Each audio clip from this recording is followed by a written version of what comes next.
the oaks stand tall, a warrior lurks, sharp tools he hoards. Steel in his claws, vengeance in his gaze. The EDC Squirrel prowls, chaos ablaze. Blades glint, moonlit and cold. Tight hands grip, stories untold. Protect your nuts, the cry he screams. Pocket knives fuel his twisted dreams. Steel and fury, sharp and clean. The EDC Squirrel reigns supreme.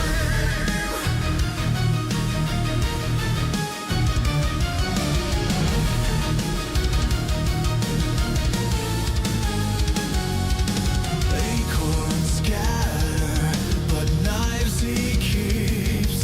A forest arsenal, the shadows weep. Leather sheaths tied to his chest.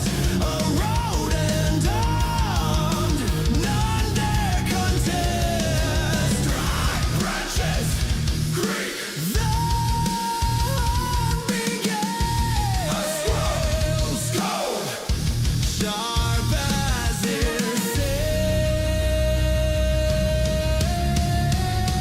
protect your nuts, the cry he screams. Pocket knife fuel his twisted dreams. Steel and fury, sharp and clean.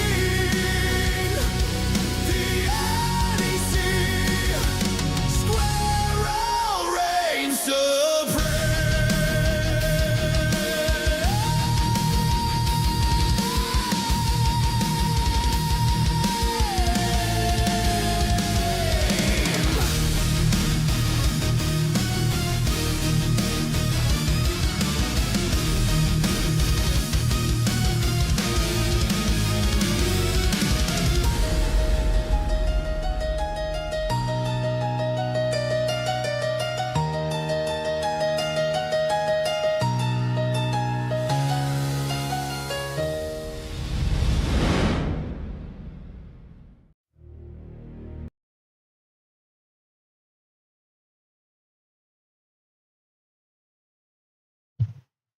Okay, everything up.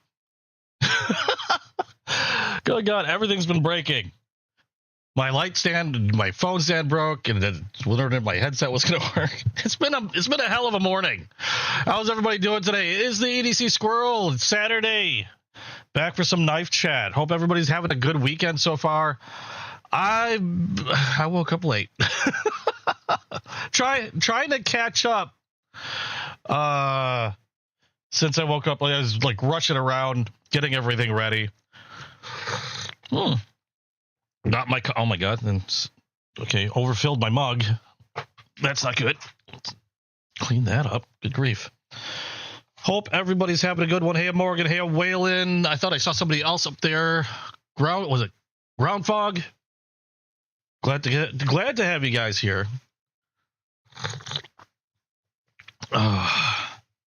Yeah, Waylon, you can't please everybody.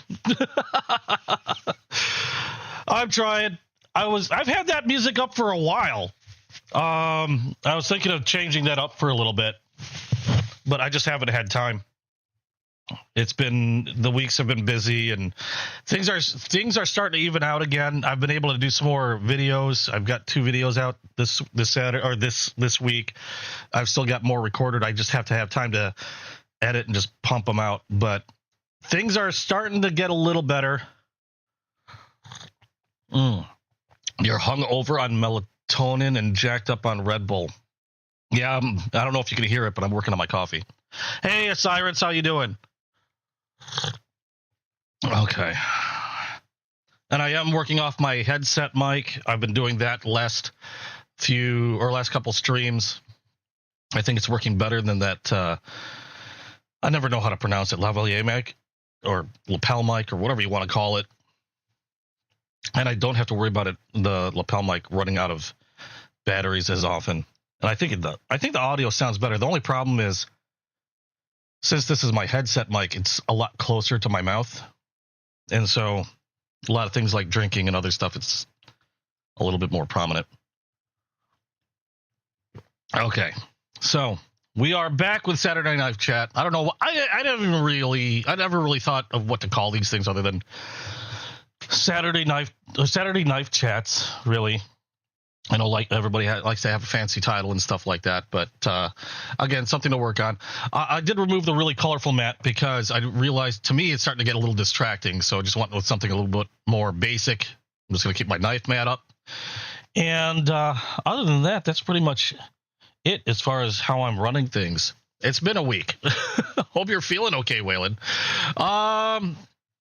So I did get a few knives this week. I'm really excited about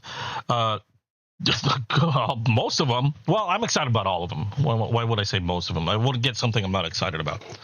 Or I generally try not to get something I wouldn't be excited about. Otherwise, to me, that'd be a waste of money. And this can be a pretty expensive hobby, depending on how you go about it. And when it comes to me, seeing as I tend to grab pretty much everything that falls in front of my face that looks interesting, it gets really expensive really quick. We're going to start off again with a little show and tell, some new stuff that I got. I got more stuff that's supposed to be in, but of course, USPS is being a little on the slow side, and stuff has been delayed, but we'll at least have stuff for next week, so that's nice. Oh, God, I can't get enough of that coffee. And then we'll have some updates on other things that have been happening in regards to knives that has had some surprising or maybe not so surprising results. All right, so first things we do, I like to generally start with like traditional knives. However, I'm going to start with a modern knife today because it's a knife that I already own. However, I do have a different version of it. I just realized I didn't pull out the original that I got. There's been a little bit of talk. Somebody new on the Discord, a big fan of Remette. I'm also a big fan of Remette. I opened the wrong case. There we go. And they're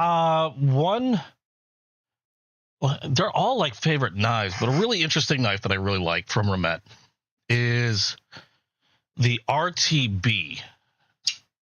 Now, you have dual thumb studs. It's a liner lock. There's not all that much that really stands out. You got some speed holes here and a really easy to access liner lock. Black G10. I believe this is 14C28N. Interestingly enough, no markings on the blade. I believe it's 14C28N. I don't recall. I didn't really pull it up. It's either 14C or I know it's not like D2 or anything like that, or at least I don't believe.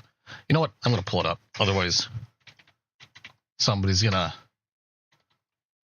be angry with me because I don't have the right info. Yeah, 14C28N. As far as I know, I don't know if they have a premium version of this. Or if they don't yet, they probably will soon. I wouldn't be surprised because this has been a really, really popular budget knife. Hey, Razor Blakes, how you doing? This has been a really popular budget knife from Remette, the RTB. Now, I've had this for a while, did a video on it. We got a titanium. Now, Remette calls it a fruit pick. Some people just call it a titanium toothpick. I don't know if I'd use this on my teeth because it is titanium. Probably damage your teeth a bit. They call it a fruit pick that slides right into the handle here. Now, the reason why I'm showing this one is because for a while, I believe this was the only version you can get in the RTB. I don't recall seeing any other colors. But just recently, our Remette came out with 2 new colors. Now, I couldn't get both of them, but they came in a blue and a red G10. I did pick up the blue G10. So, You got that in here. Now, the reason why I'm starting off with this is obviously it's not going to be much different from the original. However, we've got a nice blue G10 color to this. So now you have some color options that we didn't have before. It comes in a nice taco. You got your microfiber cleaning cloth. I've got to dig out all my Remettes because I know all of them come with cleaning cloths, and I have about 1 billion cleaning cloths now. But otherwise, same great blade profile, 14C28N, G10 scales. Ooh, we got some oil on the pivot there, kind of leaking out. And same titanium toothpick. And it's got a really, in my opinion, a nice shade of blue. You got, I believe, they call it like diamond. I don't know, or is it raindrop? Like a patterned G10. Take a closer look at that. I don't believe that's not the same. No, it's not the same patterning that the black G10 comes in. The black G10 almost looks like a micarta. The red version does have the same type of patterning as this blue version. So now you've got 3 different choices when it comes to the Remette RTB, which is pretty cool because I do like this knife. It's a really nice everyday carry, very inexpensive. If I recall correctly, I think retail, these are supposed to be going for like, oh, was it 40, 45 bucks? Let me take a look at their website. Oh, they do have a premium version. I was wrong. They have a titanium version for $195. Holy crap. Frame lock.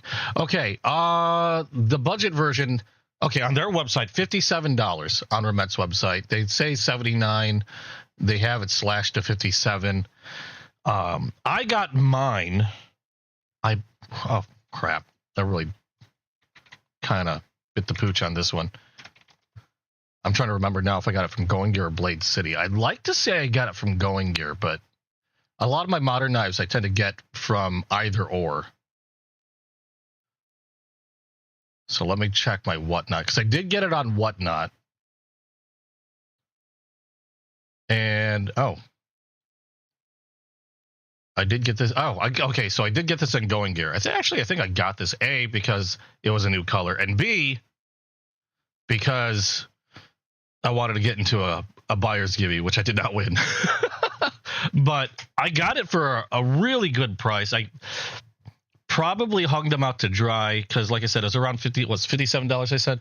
On Going Gear, I managed to snag it for under $40. Again, if you want some of the best deals, check out Whatnot. I'm not like a sponsored by Whatnot or anything. I just know I do a lot of business on Whatnot, and I get a lot of good deals. If you're careful and you know what you're looking at, know what you're looking for, know the prices beforehand, you can get some amazing deals from some of these sellers. And Going Gear has, even when he's not running an auction and he's doing more of a direct buy, he has some really great prices on a lot of his knives. I've got a lot of my modern knives from Going Gear.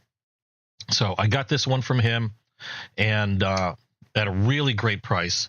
Awesome little knife. Another one to add to the collection, and I'm just realizing I'm running out of room in that case. Okay, I don't know what I'm going to do with that one. All right, so that was the Remette RTB in blue. Now we're going to shift gears. We're going to go into the more traditional style knives. Now, somebody said they were waiting for these. Hey, Lone Star, how you doing? Carry of the day, Cold Steel Voyager XL, Tonto, Mini Recon. Nice. That's nice. You're running the Raccoon today. You know, let's do that. What's everybody's pocket carry today? I was doing something different and something a little interesting because I didn't have to go out and about. As I did have to do some waltzing outside for a little bit, but I didn't actually have to go driving anywhere. So what's everybody's carry? Raccoon 2.0 today. I had, strangely enough, hold on, I've got to fix my pockets. There we go. I had my Buck 112 Auto, This one's not a comfortable one to carry in the pocket. I will admit that. And I normally don't like belt sheaths. But I tossed this in the pocket today. This will drop your pants if you don't have a good belt. But this was my carry today. When I was out and about, I was outside the apartment for a little bit. I didn't go driving anywhere, but my Buck 112 auto. And then, of course, I had this in my other pocket, was a traditional knife. This one happens to be the Case synthetic yellow squirrel. So always carrying a couple knives in my pocket. And then, of course, I have my usual like mini knives stuck somewhere, hiding out in a keychain or whatever. But yeah, love this knife, but it is a chonker. I probably should carry this on the belt sheath. I did just toss it in my pocket for shits and giggles because it just happened to be out. And like I said, I was doing a bunch of stuff really quickly. And it was really kind of like the first thing I grabbed because I was getting pants out again. I got to get out and go grab something to, there we go. So that's what was in my pocket today. Obviously, I'm in the home. You can consider pretty much everything in my collection being in my pocket right now. But that was today's carry. Yeah, I don't normally keep this in the sheath, but it's usually sitting in a pouch. But I was going over some stuff and happened to have that knife out, which is really the only reason why I pulled it out. I don't normally carry this knife because it is kind of chonky. It is weighty. I know that Buck is supposed to be coming out with a slim 110 version with a pocket clip. And I'm excited for that one. I'm waiting for it to come out. It is not going to be an auto as far as I know, but it will reduce the weight considerably because it's going to be much thinner, has an integrated pocket clip, and there you go. I can't wait for that one to come out because I will be carrying that one, I'm sure. Okay, so do they make any 110s with a pocket clip? No, they don't make 110s with a pocket clip. However, like I said, the 112 Slim that's coming out, I think towards the end of this year with a pocket clip is also going to be. They're going to do the same thing with a 110. So they are going to have a 110 Slim also with a pocket clip. Again, these are not automatic. They're going to be. It's a 110 Slim. It's going to be your typical 110 size. This is my 110. Your typical 110 size, except they are slimming down the scales and the inserts. You can get them. They'll be pretty much they'll look almost exactly like this, except mine has a thumb stud that I attached. They're going to look exactly the same, except they're going to be much slimmer, which is going to save on weight. And then they will also have a pocket clip. I don't know the orientation of the pocket clip. I'll have to look again. I have seen pictures of it, but they're going to be much more friendly in terms of carry. Whereas these chonky guys are really weighty. You know, you're probably better off carrying it in a leather sheath or something. So I'm excited. I'm probably going to nab both. I don't know. Now, I got this aftermarket pocket clip so I can make my 110 single hand open. I mean, it still need 2 hands to close, but I wonder if the blade is going to be the same, if they're just shaving down the scales or not, because I would like to try to do that again. Or they might come with thumb studs. I have no idea if they're making them one hand open. All I know is they're making them lighter, slimmer, and easier to carry. We'll have to see when they come out. I'm sure they're probably getting feedback from others on that type of stuff. So we'll see once they come out. But I'm excited. Regardless, I will be grabbing at least the 112, if not both. And I don't know the prices on those yet. They might dominate the pocket. They very well might. Because I really do like the Bucks. Okay. Now back to where we were going before. A couple new knives that I did get this week, and I know somebody had been excited to see these because somebody mentioned RoseCraft before. I never had a RoseCraft. I got one last week, and the one I got last week was the Hatchie River. And I know I showed this before, but just to give you an idea, we're talking about this one here. I still have it in box. But the Hatchie River 14C28 in steel. Slip joint, really strong spring on this baby. Awesome midpoint or mid stop. And I was just really amazed at the finishing quality of this. Nicely polished on pretty much everything. Really clean. I don't think I mentioned it, but really clean on the inside out of the box. And I haven't done what I normally do, which is heavily oil these. I did run a brush through because I wanted to see how dirty it was. There was a little bit, just the barest bit of debris. But otherwise, looks nicely polished on the inside, really well centered. And so this being my first RoseCraft, I was really, really happy with how it turned out. And I heard they came out with 2 new other models, actually just recently. And, not 2 new models. I'm sorry. They came out with 1 new model and 2 variations of it. And that would be the Copperhead. Now, the Copperheads, I've got them both here. I did buy from 2 different manufacturers, or not 2 different manufacturers. I'm sorry, 2 different retailers. And let's see which one is which. I got this one from Knife Center, and then I got this one from Whatnot, from a seller I've never admittedly done business with before. And where is he? Let me see if I can find the name, because he has a longer name. Again, I'm not very familiar. This is the first time I've bought a knife from this guy. But he had said that he's seen some of my videos. I popped in his show, and he's like, I know you. And I thought that was really cool. But his name, or his show, I don't know when he's holding his next show. I'll have to take a look. Where is it at? Bardstown Blade Company, or Bardstown Blade Co. Really nice guy. Had some really cool stuff. He does a lot of RoseCraft. And so I grabbed one of these from him. And I wanted to get one of each from a different manufacturer for a specific reason. Reason why I did that was because I wanted to see how the quality was. If it was going to skew one way, like, did I just get really lucky on my Hatchie River? Is the quality going to be that good across different, from different retailers? So yeah, I purposely got them from 2 different retailers. Now this one, which one was from? Yeah, this one is from Knife Center. Got online, knifecenter.com. And I don't recall their price on these. I thought they were like around 70 so bucks. Let me take a look again.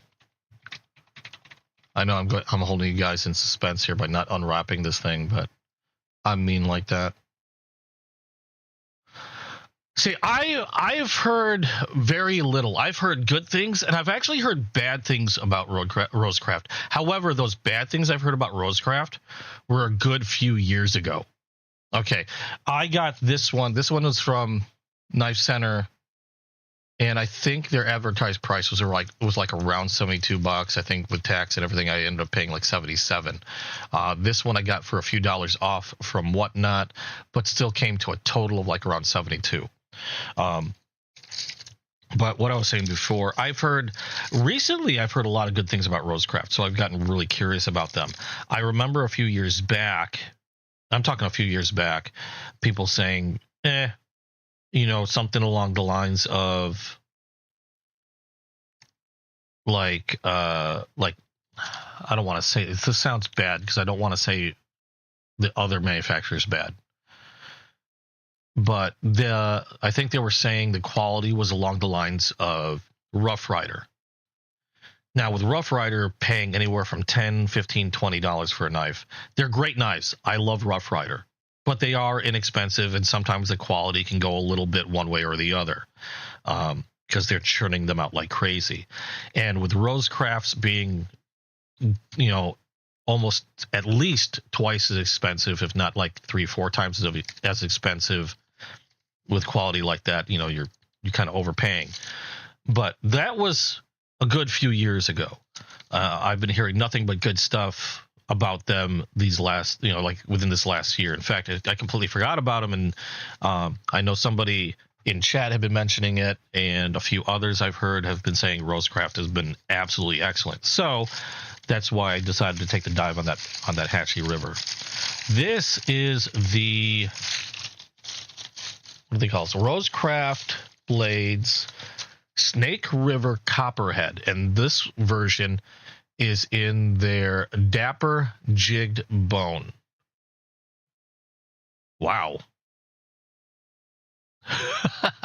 This looks super, super slick. That's got a hell of a gleam on that bone, and pretty chunky bone at that. Pretty even though. Got a few variances in a little bit of variance in the thickness, which is actually kind of what I like to see when it comes to more natural bone. Pretty chunky. Pretty well polished bolsters there. We've got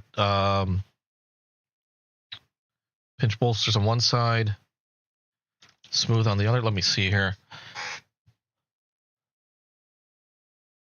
That's what I was looking for. Really well centered blade in that well. Now, there's a reason why I check the centering like this. And it's not just because, it looks good. But if they're going to take enough care to make sure that the blade is at least centered in the well,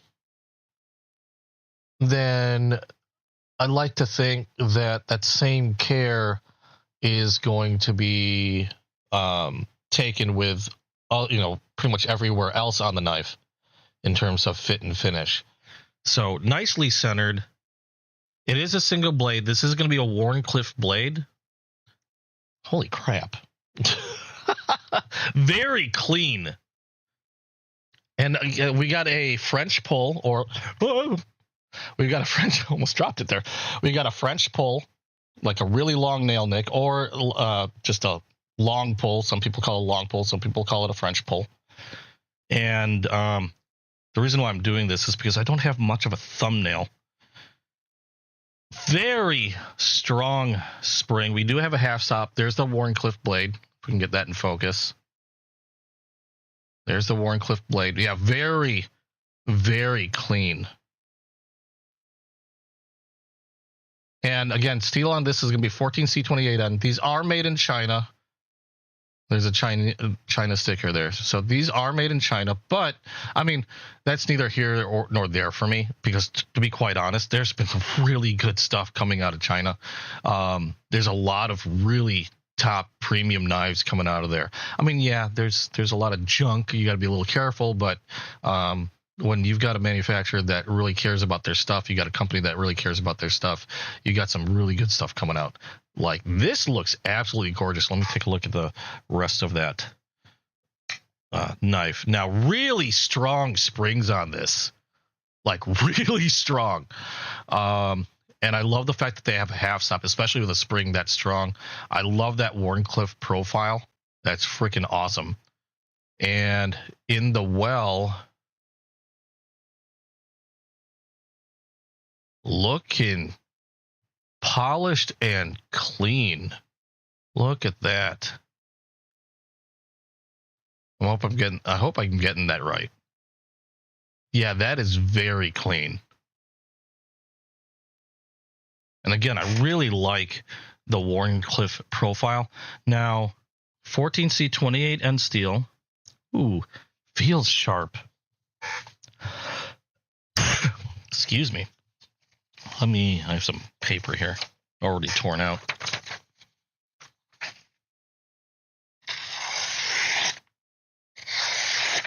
Nice and sharp out of the box. Now, yeah, I saw your comment about case. Case quality can vary quite a bit. Now, don't get me wrong. I still love Case. They make some amazing knives, but I have noticed that they do produce quite a lot. I mean, they're a high production manufacturer, and they are all USA made. However, I did notice that a lot of times their quality can vary quite a bit on the case knives. Are they worth it? Yeah, if you get a great knife from Case, they're very well worth it in my opinion. A lot of times, and this is the reason why I don't do too many cut tests on Case knives, because a lot of times I need to do a little bit of work on them. In a lot of cases, they've come with a burr on the edge of the Case knife. And some people, it's like, why didn't they just sharpen it? I am one of those people, like, why don't they just finish it really quick? I've heard reasons for this or that. To be quite honest, if that was supposed to be a reason, like, that just shows you it's never been used and whatever. I've heard all that reasoning before. No, there's no burr on this thing. This thing is sharp out of the box. It's not the sharpest knife out of the box. That sounds weird. But it's very usable. It is sharp. I can see it's not the cleanest edge, but as you can see, I'm cutting through pretty effortlessly through the paper. Now, with Case knives, like I said, some of them do have a burr, and it's a very small burr. But one thing I've noticed about it is once I've removed that burr, and a lot of times all I need to do is some stropping with some leather. In the most severest cases, I'll just take it to lightly run a ceramic over it. And then that burr comes off really nicely on the cases. Once I've done that, those knives generally are razor sharp. They'll slice through anything like butter. Okay. But that's the thing, is why don't they just sort of just finish it? Do you know what I mean? Hey, Caboose, how you doing? Hey, friggin' goon. So why don't they just finish it? Again, that's a question on my mind, as opposed, because there's so many other manufacturers that they're nice and sharp. What's the one manufacturer I'm thinking of? That they have, like, they're really inexpensive too. God dang it, my brain. Hold on. I have them. Here we are. SRM. I don't know why I couldn't remember it. These are inexpensive, okay?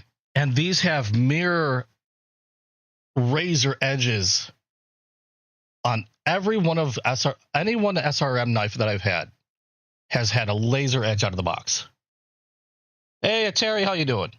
A laser edge out of the box, okay? And they're not expensive knives. So that's one thing, admittedly, I don't understand why Case can't do that. So, yeah, it takes a little bit of work. I can get them razor sharp, just as sharp as these guys. I, again, just don't understand why they can't do it out of the box. Do I still like Case knives? Obviously, I like Case knives, or I wouldn't be picking them up. They have some amazingly beautiful knives. I do like their knives. I just wish their QC was a little better. Do I think they're worth it still? Yeah, depending on the knife. I still think they're very well worth it. But these RoseCrafts, so far, super impressive. Especially with how clean that is. Hey, welcome back, Razor. Yeah, SRMs are great. They're really inexpensive budget knives. Some of the sharpest knives ever out of the box. I've said it multiple times. Whoever's doing the sharpening, I don't know who's doing the sharpening for SRM, but either they need to get paid, or somebody at another company needs to snag them. Or just find out what they're doing. Again, this is the RoseCraft. I said Snake River. Yeah, Snake River Copperhead. New for 2026. This is the Dapper Jig Bone version.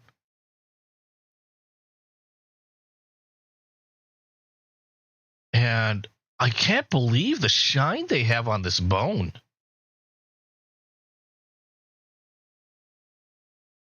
That is nice. Really clean. Nothing on the badge. They do have a neat looking shield. No markings on the shield, though. The only markings we have are on the blade. RoseCraft on one side. Like I said, it is made in China. There we see it says 14C28N steel. Looks like it has a maker's mark and a part number, I believe. Yeah, that's a matching part number that's on the box. Now, they came out with this just recently, 2026. They did have another version I did get from another retailer, like I said, from Whatnot. This one was from Knife Center. So let's see how that quality carries over. So this is the second one in the row, perfectly centered, just really clean looking. Now this is also a copperhead, same model knife. However, this came in two different versions: the Dapper Jig Bone, which is this one, and this one is the Smooth Blue Bone. So no jigging on this one. Same profile. It's going to be a Wharncliffe blade, pinched bolster at the top, Smooth Blue Bone. Wow, that looks clean. Nothing on the badge. A little bit of milk showing through, but relatively even in the dye job. Personally, I don't mind a little bit of milk, but that looks nice. How is this? Okay. Really well centered in there. Maybe just... Or is it because my finger was on it? No, it looks pretty well centered in there. Maybe just a hair off. I don't know if that's the camera, my view, because it kind of can go either way. This have... Holy crap. Another one with... They all have really strong springs. We have the French pull. Again, same model, just different scales. Nice mid-stop. Really strong spring on this one. Let's see the inside.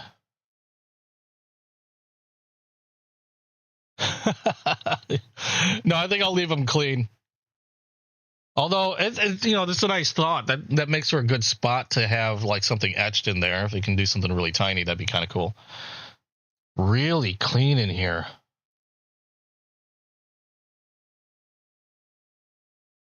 That is nice.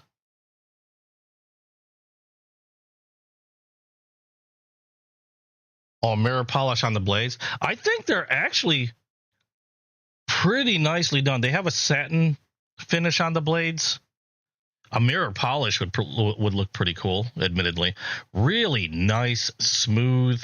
I'm not, you know, one thing I did notice, I'm not feeling any sharp edges on the scales or the handle anywhere on there.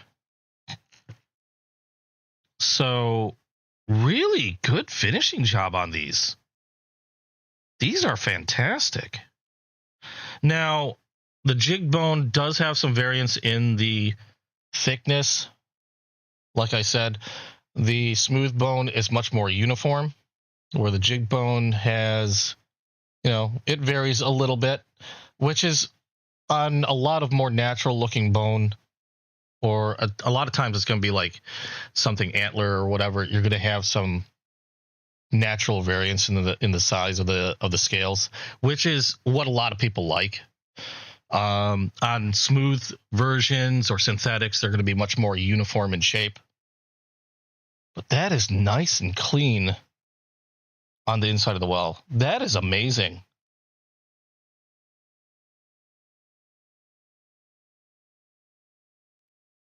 Let's see how that edges,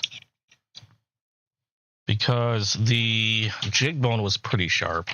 I mean, I could probably smooth that out even further with some holy crap.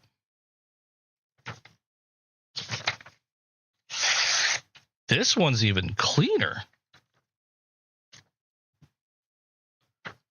Okay, the blue bone, nice. I don't know if you can see that. Really clean edge on the paper.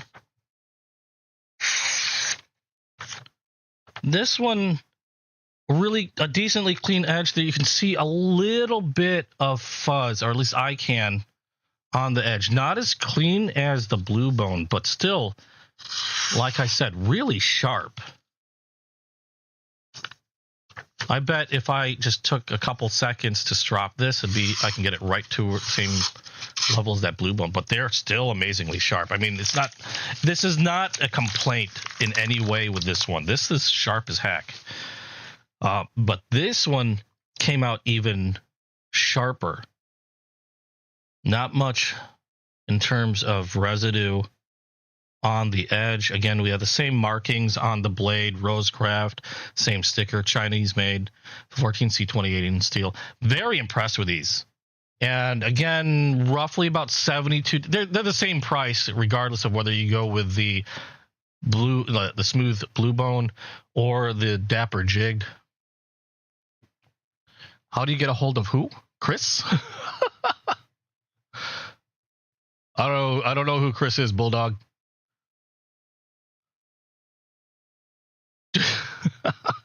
But no, these have been really, really impressive.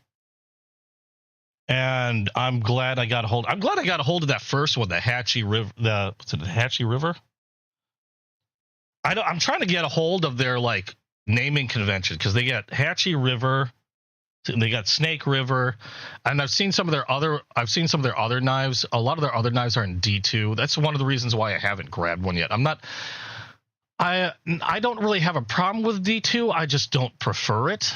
And I much prefer something like 14C28 and steel, like this one is, or like these are, like 14C28 and steel, Nitro V, things like that. For budget blades, I prefer those types of steels. I prefer my knives to be fully stainless steel. D2 is great when it comes to edge retention. They're one of the highest rated. They're one of the higher rated steels when it comes to retaining their edge, and just not needing as much maintenance. However, they're only a semi stainless, so you do still need to take really good care of the blade. Wipe them down every time you're done using them. Applying a little oil or wax really goes a long way in protecting a D2 steel blade. Really depends on the environment you keep them in, the environment you use them in. I prefer to have a fully stainless steel like 14C28N or Nitro V when it comes to my more inexpensive budget. And I put these relatively in the budget realm at like $72. They're like on the higher end of that budget cost. So seeing 14C28N on a slip joint knife, I love seeing that on a slip joint knife. That Nitro V or whatever. But yeah, I do prefer my blades to be fully stainless. Holy crap, that is strong as hell. These springs are... I need to grow my nail back, or I need to strengthen my nails. Because these springs are really, really strong. I don't know if... I mean, I could oil it there. I don't feel any grit on the pivot. So even if I oil it, it's not going to do anything really to change the strength of the spring. If anything, oiling the pivot on these would be basically just helping cut down on the wear, because that, on the pivot area, because that is a moving part. That's, you got metal rubbing on metal. So I will still apply some oil, but that is a really strong spring and really strong snap to it. Got to be careful on this one. Now, like I said, it's awesome that they have a mid stop, especially with a spring that strong. Having a mid stop, you need one, because if that closes on a finger, yipes. That spring will make a deep cut. So I'm glad to see a mid stop on these. Let's see how this one was. I know this one was strong as well. Really? Okay. What is that going on there? I've got notifications still up. Let me mute that. There we go. Really strong spring on both of them. Really nice snap. Now, one thing I'm going to check, because I did let it snap, and I let it snap hard. I'm going to do this on purpose on both. Okay, let's check that edge. Now, when you have a strong spring, this is generally not going to be an issue. In fact, that's why you want a nice, strong spring, is because, oh, wow, that's going to do a number on my nail. A weak spring won't hold, like a weak spring will allow a blade to move past where it's supposed to go and kind of bounce back. And when you snap them closed, it's possible that the blade edge can hit the spring and you end up with a rolled or flattened edge right at that spot. I've had some really inexpensive knives that did that out of the box. These are not hitting anything.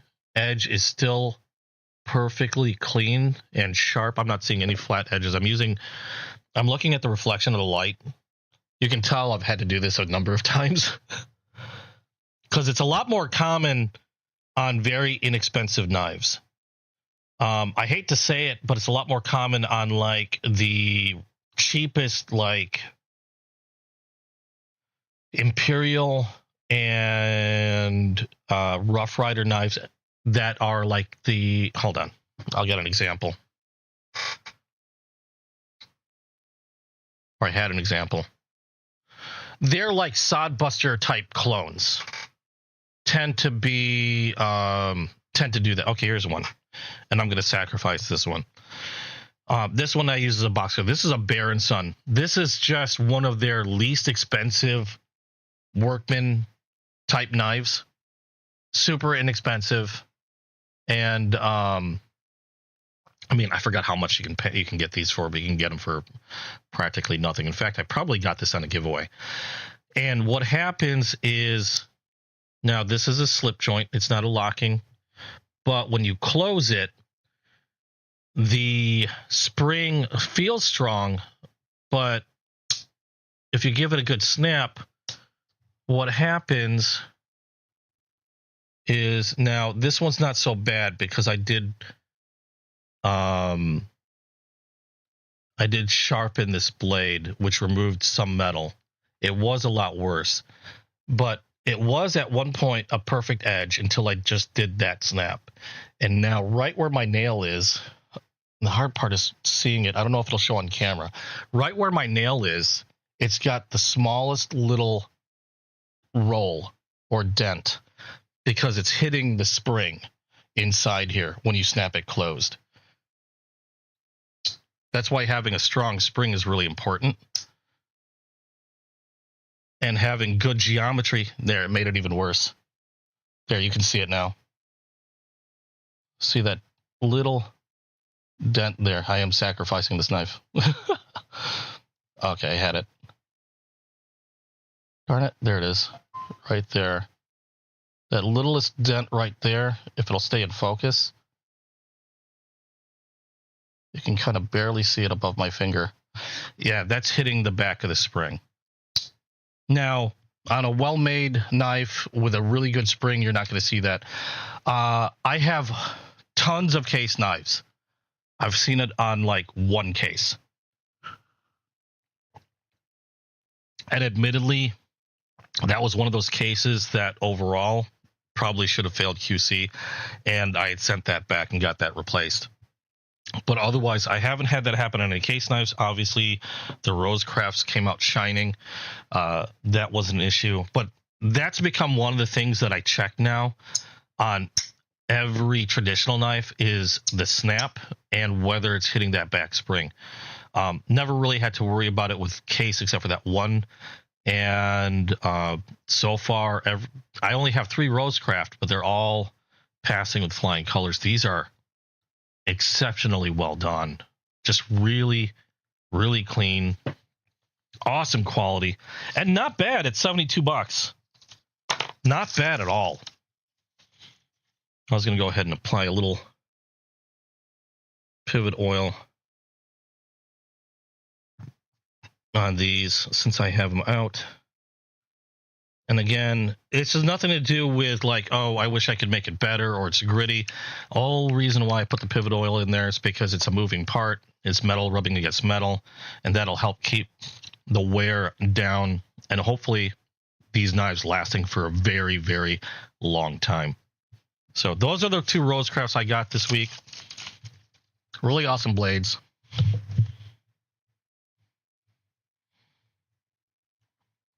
You're 50 and you have to do something in that sets your hands tired and shaky as well.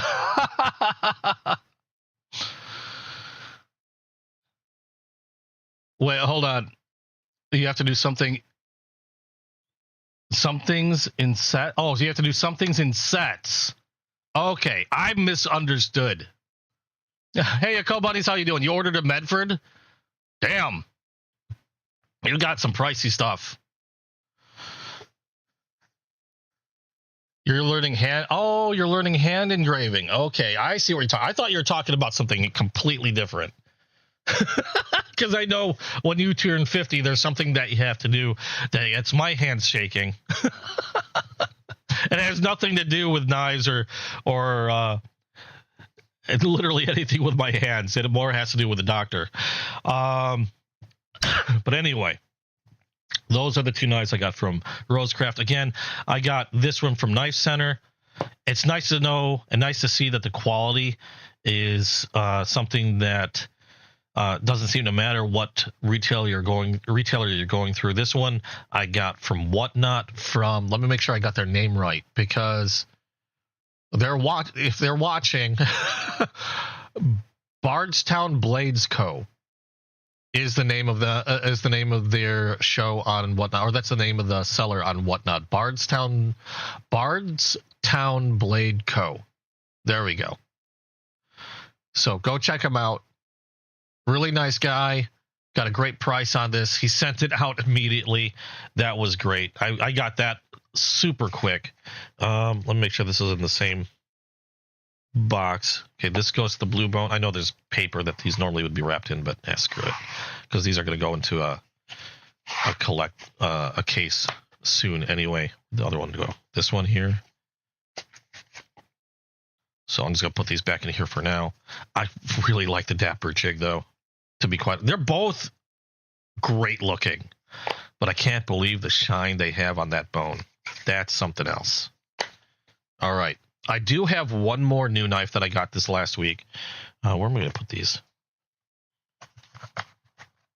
Trying to get these tucked out of the way. One more new knife that I did get this last week, and this is one that I've been wanting to get for a while now. I just haven't pulled the trigger until I was able to. Hey, a cluster duck! Until I was able to get a good price on it. How you doing, Ducky? Yeah, I should probably read chat before I comment. You know what I'm talking about, right, Razor Blades? Or Razor Blakes? I'm sorry. You know what I'm talking about. Not fun. Okay, so the last new knife I've got to show you for show and tell. This one is a knife that I've been wanting to get for quite some time, and we're going to go take a look at some other knives that I got from them to help explain why I got this one. Excuse me. I got a cough that's killing me here. Now, this one is from Ketuo Knives. Ketuo Knives. Now, if you're familiar with Ketuo Knives, they have some pretty pricey premium stuff. Let me pull up their page here real quick before we go any further so I know what I'm talking about. They have some pretty nice premium stuff. Now, Ketuo, I believe, is Chinese. I could be wrong. I believe they are, though. Very popular brand. They have some crazy premium stuff. They normally runs. I think they own. Was it Right Knife as well? And they have some really interesting knives that go upwards of like $200, $300, $400, $800. They're up there. There's a knife that's running around like $265 that I want to get called the Dirty Bird, but that's neither here nor there. Yeah, they have some really cool stuff. Now, my first Ketuo knife that I got was this, and it's called the Mini Griffin. Now, my particular Mini Griffin is a little different because my Mini Griffin was a collaboration between Ketuo and I believe it was Blade City. Yeah, Ketuo and Blade City. They did a collaboration, and my particular one, I believe there weren't more than 90 made. And when I say there weren't more than 90 made, it's this particular color. They still sell the Mini Griffin. This is a premium version, M390 steel, titanium scales, carbon fiber inlays, button liner lock, and I believe you can't really get these anymore. But these normally run around like $215, I believe, because this was a limited collab. This particular color ran closer to around like $250, something like that. But really slick knives, fancy knives, probably one of my fancier knives in my collection. Now, the problem with this is I really, really like this knife. I've carried this a few times. It is a fantastic, fantastic knife. Multiple deployment methods, really awesome lockup, thumb holes, rear flipper, front flipper. And even though it looks very angular, super, super comfortable. Laser edge out of the box. I mean, for over $200, premium, you get premium. This is freaking awesome. But because it's a limited edition collab, and while I could buy another one of a different color, if something happens to this, I'm never going to be able to replace this. And even if you did find this on the secondhand market, it's going to be demanding a lot more money because of the fact that it was a limited edition knife. So I had a dilemma. If I wanted to continue to carry a Mini Griffin, I'd have to look at spending another $200 something for one of their color versions that they still, that's not limited. They still produce. And that's a pretty chunk of change. But then they came out with this. This is the Mini Griffin G10 version. Much more affordable. G10 scales, G10 inlay, which is different color, 14C28N steel, same profile, same everything, just more budget-friendly materials. Like I said, I like the 14C28N steel, G10, awesome stuff. It's on a lot of really good stuff. Same blade profile, same feel, same everything, just a much more affordable package at under $100. So, of course, I had to snap one up. Because these knives, this knife, when it came to 2025, this was my top favorite knife for 2025, was this one here. And it's absolutely fantastic. I've actually carried this a lot before I got my Spider Ghost. Just an awesome overall blade, and feels just like the premium version in terms of fit, finish, use, how it feels in the hand, everything, how it functions. The quality carried over from the premium all the way down to their more budget-friendly model, and I couldn't be happier. Like I said, this was my favorite knife of 2025. Now, they've had other models, but like I said, Ketuo tends to be really, really pricey.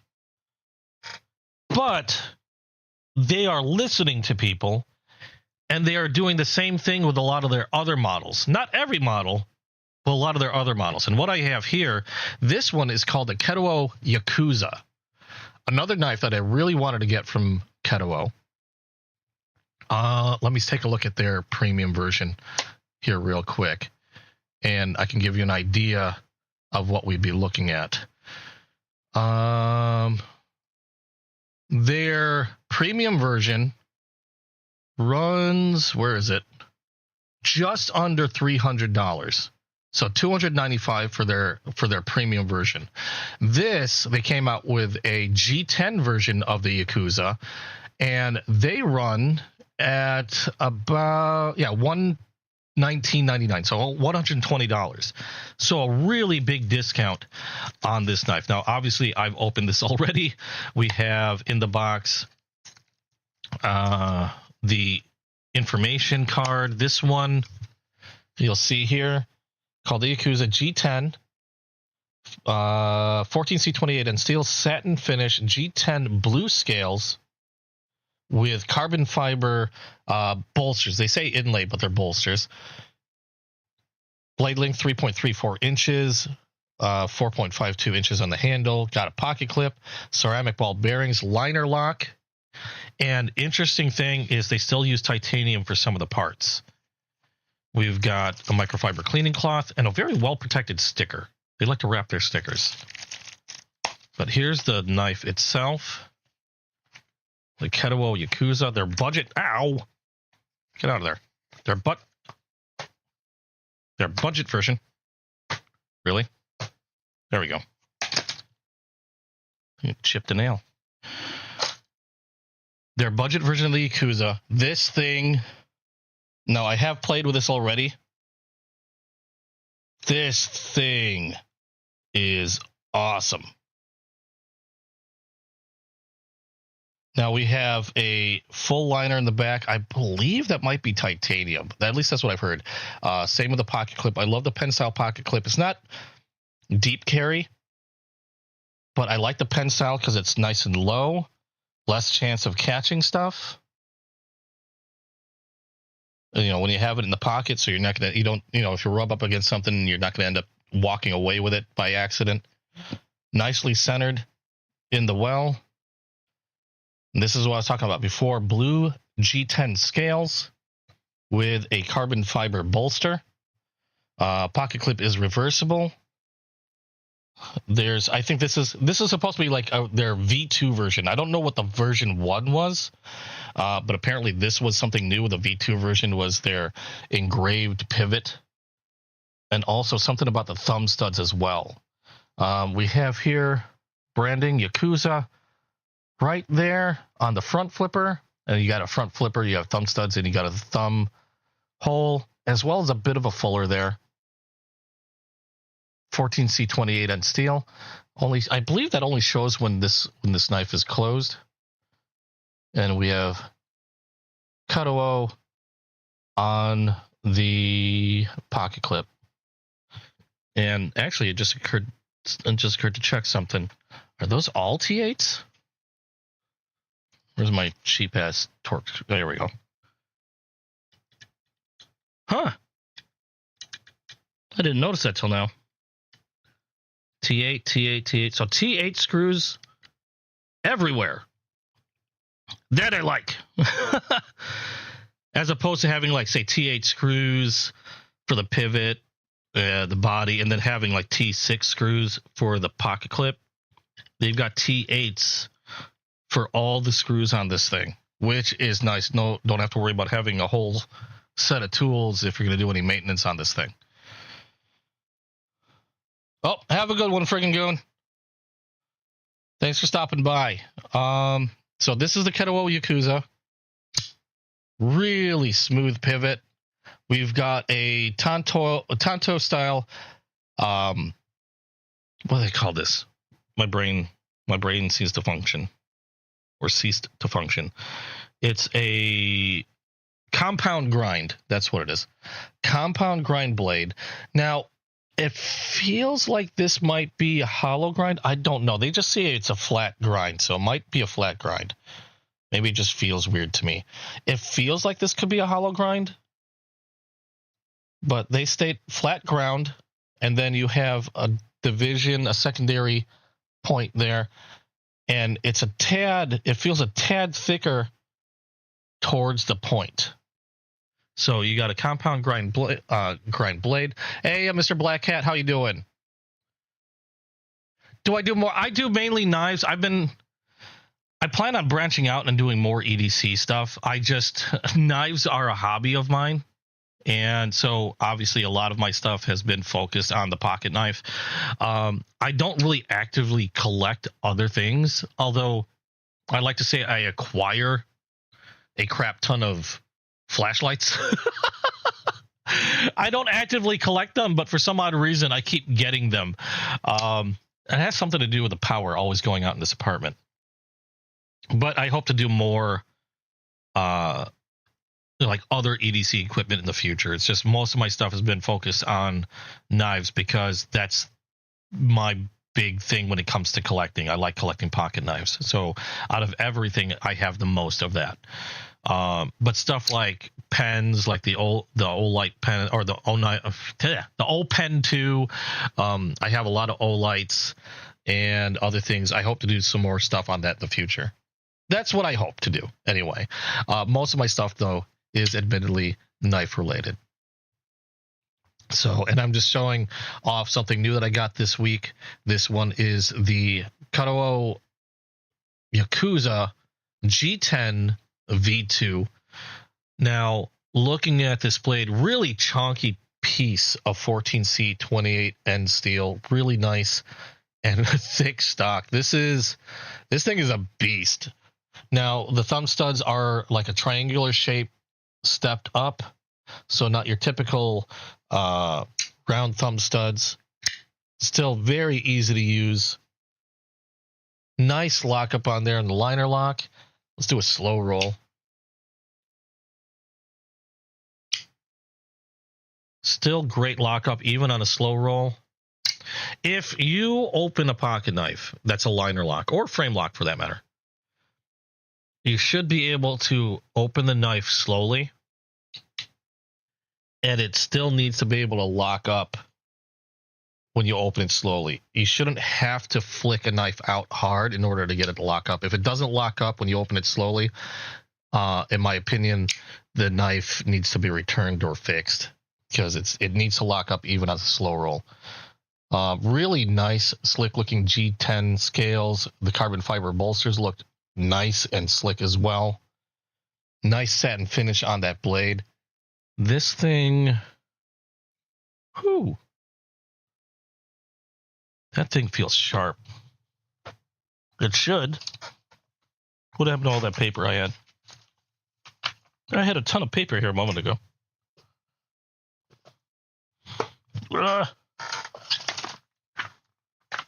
I had a ton of paper here a moment ago. Don't know where it all went.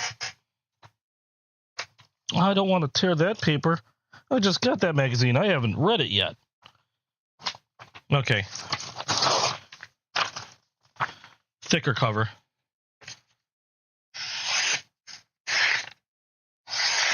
Now, thicker paper than I normally would cut, but otherwise pretty sharp edge till I got to the end there.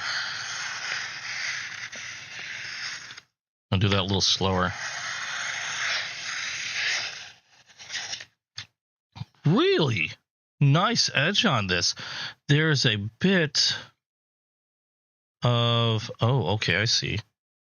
Wonder if that's, I did notice something on that. I don't know if that's debris or what.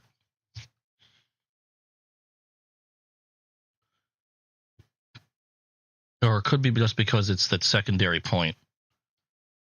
I thought it was catching something. Maybe not. Maybe it's just checking my eye. Because I don't feel anything. I had to grab some paper from the bin. Nice and sharp edge all the way through, especially that tip.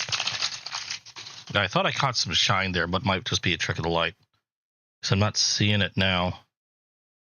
I think it might just be that secondary point, because there's a secondary point that on this blade. This is one of the reasons why I normally don't like Tanto blades. I do like the look of them. I think they look fantastic. I just don't like maintaining them, because while this should be relatively easy to maintain, being 14C28 on steel, when I go to hone or sharpen this knife, it's going to be like I'm dealing with two knives instead of just doing one, because you've got the straight edge here, then I got this curved edge with a secondary point. So I'm treating each edge separately when I hone and sharpen. So it's just, my thing is it just takes twice the work, even though it might be relatively quick to do. So that's generally why I tend to stay away from Tanto knives, but this is just a fantastic looking knife and really nice action on this. Just absolutely beautiful. Nice and clean on the inside. Really smooth on the pivot. Good lockup even on a slow roll. It is a weighty fella. I don't know if did it say how much this thing weighed? Where's that card? 4.8 ounces on this guy. So pretty chunky guy.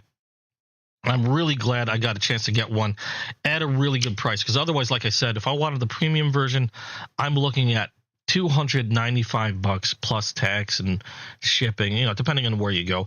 Now that was from their website. Now it's possible that you could get this for a little less.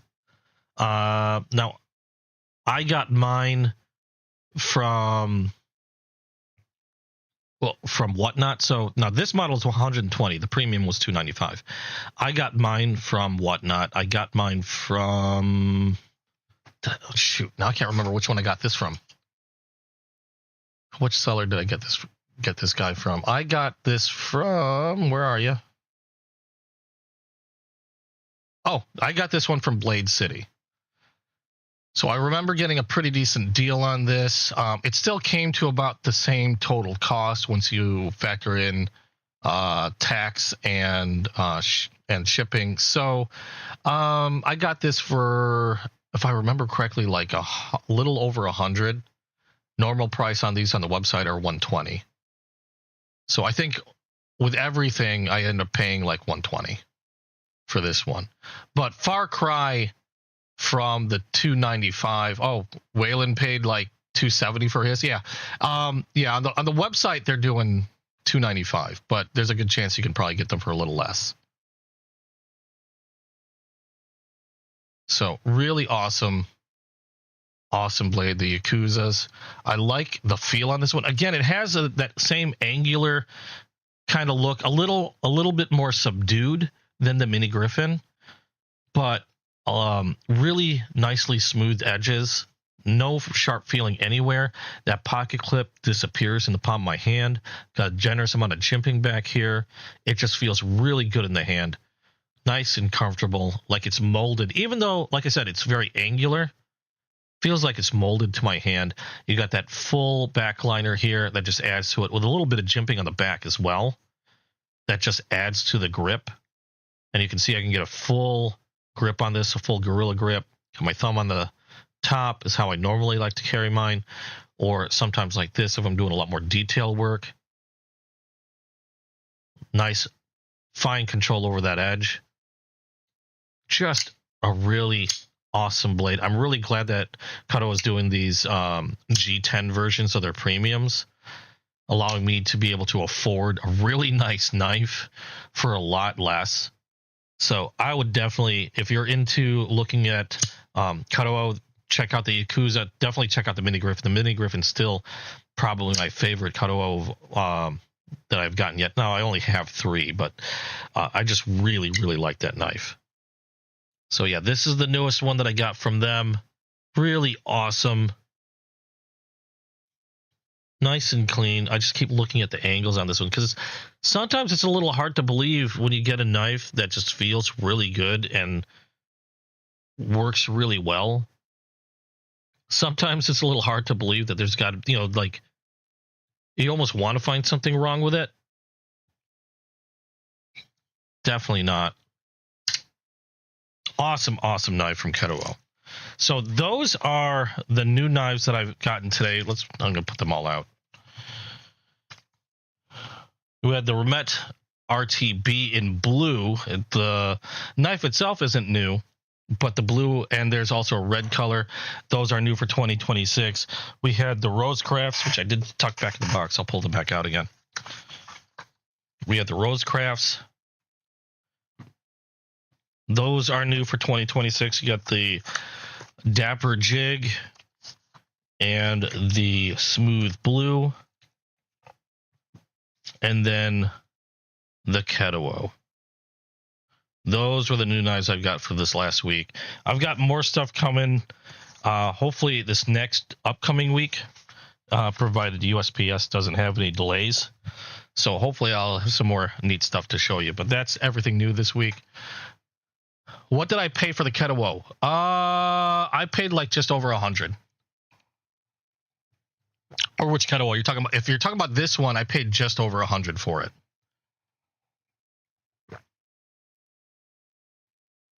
On their website, they run like 119 or like 120.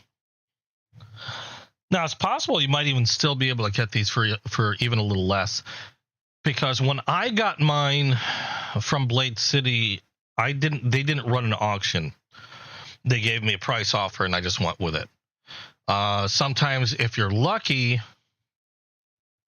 because it's a little hard with Blade City, because Blade City tends to have larger audiences, so you got a lot more people fighting over stuff. And if they start a run like at $1, there's a good chance it's still going to end up around 120 anyway, because a lot of people wanting it. Also depends on how much it depends on how much they have in stock during their show, and it depends on how many people are in their show watching, and admittedly how hungry they are. So they could start it out as $1, but by the time the auction's done, it could very well be right at that 120 point. They made me an offer. I just snapped it up. Nobody fought me on it.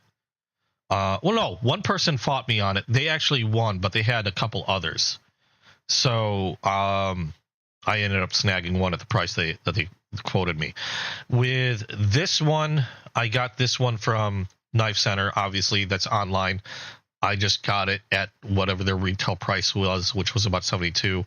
This one I got from Bardstown Blades Co. on Whatnot. I got it for a hair less than what you get for retail, but with shipping and tax, it came to about a savings of maybe $5 over the Knife Center version. The RTB normally runs, I think they said they're like $57 on the website. Retail, I think, generally runs a little less depending on the website you go to. I got mine from Going Gear. Now, Going Gear, I do get pretty good deals out of. And I remember I got this one I kind of skinned him. He ran these on auction. And if I remember correctly, I won the auction. Nobody outbid me at $35. So I got that one at a really good deal.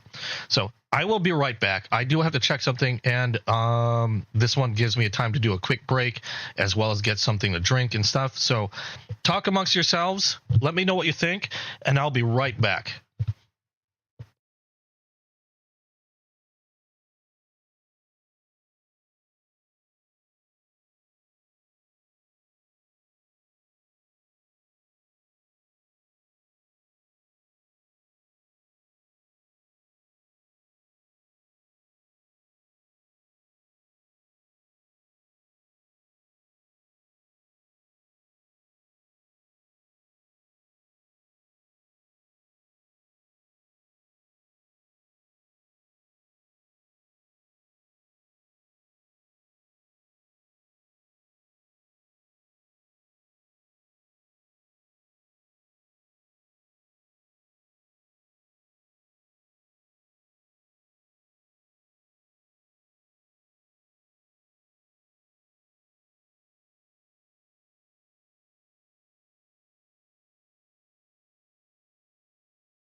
Hello, sorry about that.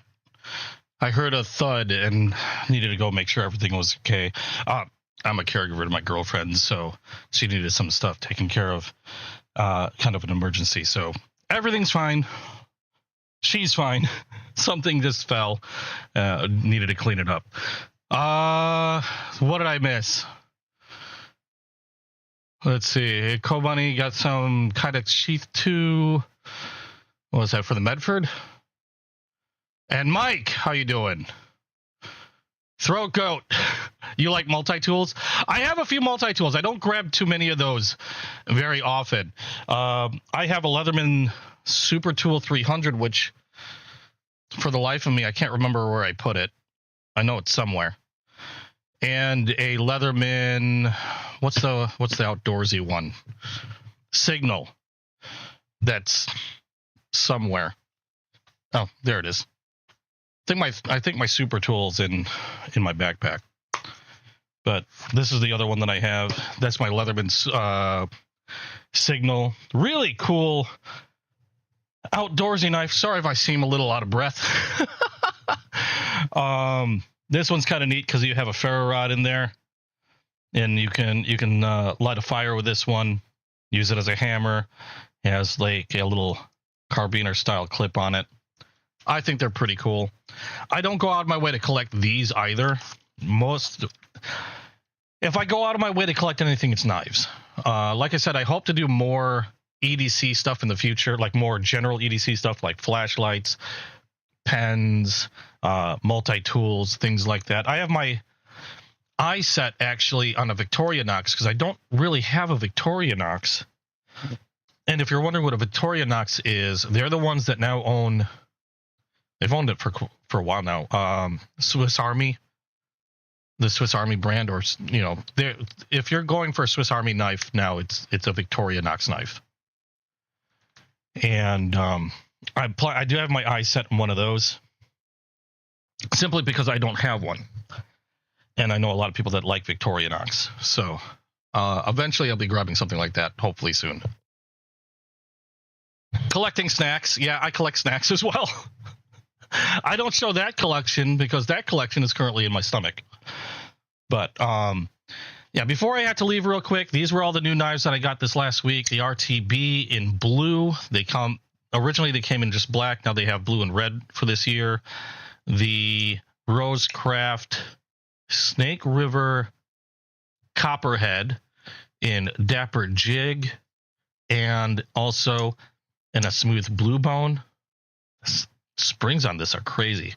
And the Ketuo Yakuza, except this is their G10 version 2, which is a much more affordable version than their premium one, which is like around close to $300. This one's running at about $120 on their website. So those are the new ones that I was showing before I had to go run off real quick.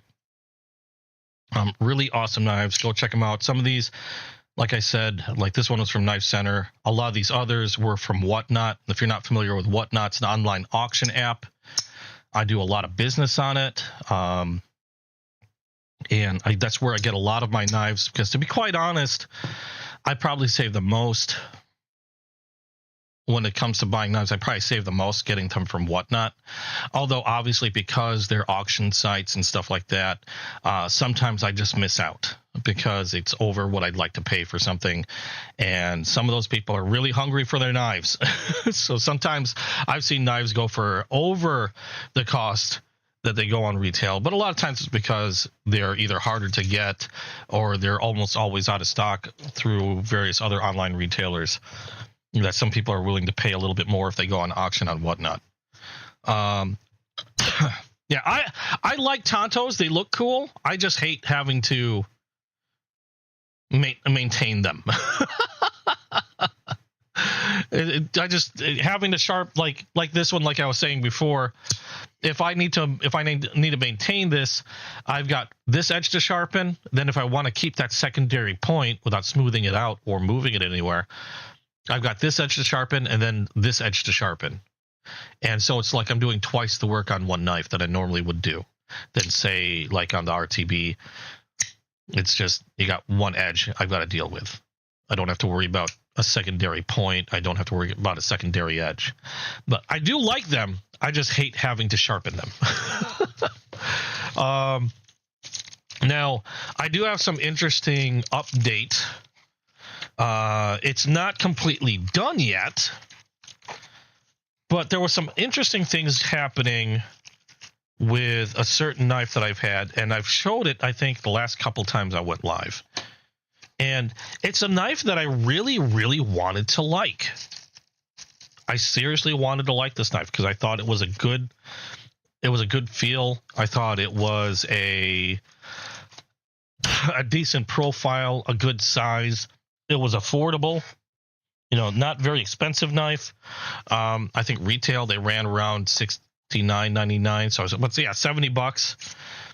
And I'm just putting these away real quick, and then I'll show you what I'm talking about. But I ran into a problem with it. And I've done a video on them already. It was a knife that I really, really wanted to like. And let me get this out of the way. And then that would be, hold on. I like to put these back in their tacos and pouches or whatever until I get them entered into I have a little spreadsheet so I can keep tracking what I own and what I don't have yet. And I've been a little lazy on it. The knife I'm talking about that I ran into an issue was this one. This is the Kaiser Seagull. This is a blue Richlight scale. 14C28N? Yeah, 14C28N steel. We've got a reversible... Oh, no, we don't have a reversible pocket clip on this one. Non-reversible pocket clip. Multiple deployment options. You got the thumb hole. You got a front flipper. And a really nicely designed, in my opinion, rear flipper. Although I do have one issue with the rear flipper. And I'll get to that in a little bit. But I really, really wanted to like this knife. I really liked the knife, but this ended up, yes, turning into a project knife. And the reason being, is the knife that I got would not lock up. Not unless I flicked it open fast. Not unless I torqued the knife open. If I just slow rolled it open, and I believe that you should be able to slow roll a knife open, it needs to be able to lock securely. But I would slow open the knife, and if I did that, it wouldn't lock up, and I could, as you can see there, I could close the knife again. Yeah, this is Richlight. Feels kind of like micarta. I think it's a lot smoother. It doesn't patina like micarta will a lot of times. Really neat scale material. But yeah, I really wanted to like this knife because I like the shape. I like the deployment options. In terms of feel, it was really nice. But the fact that if I slow rolled it open like that, see, now that one locked up. But if I slow roll it open, even the slowest, it needs to be able to lock up. And what was happening was it would not lock up, and then I can close it without a problem. Now, here's the kicker. Okay. Here, hold on. This one's not a lock bar. This is a liner lock. Here's the kicker. Okay. This is not the original knife. That is not the original knife. That's not it. Where'd I put it? This is the original knife I got from... Now, when I got this knife, I bought it directly from Kaiser. Okay, I didn't go to another retailer didn't get it on Whatnot or anything like this. I got this directly from Kaiser. This is the original knife that I was having the issue with. Okay.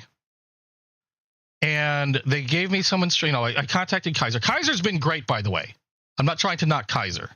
I'm trying to give you an update on what's been going on with everybody. Or with this particular knife. This is the original knife that had the issue, would not lock up. And I contacted Kaiser.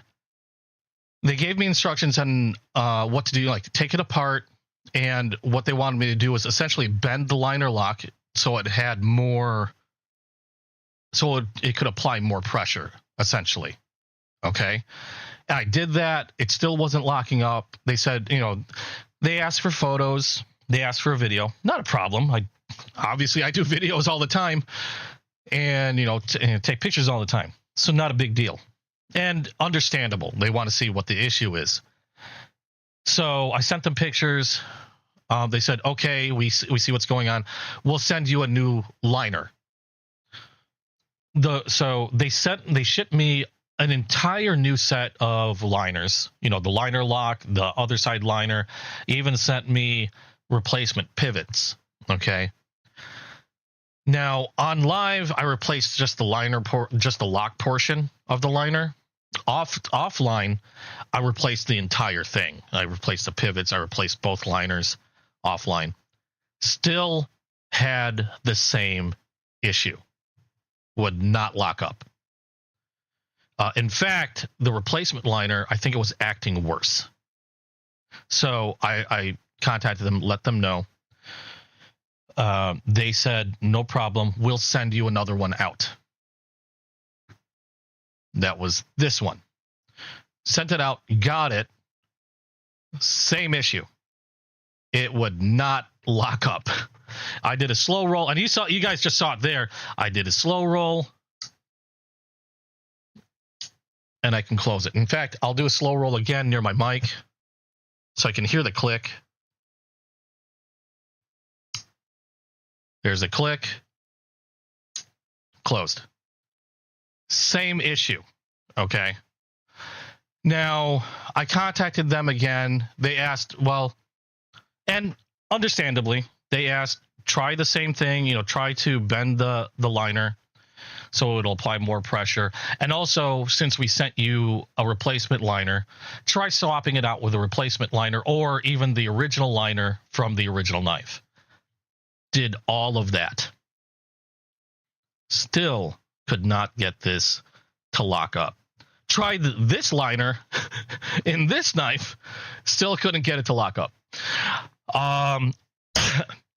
And so I contacted them again. Yeah, it still can't get it. To Kaiser's credit, they asked if I wanted another one because they haven't heard this issue. I had it twice in a row. But to Kaiser's credit, they said, tell you what, we'll send you another one. They allowed me to pick from their catalog. Obviously, to be fair, I just picked another knife that ran the same cost, so I'll be getting a different knife from them. But that's where we're at, because I know this became a thing.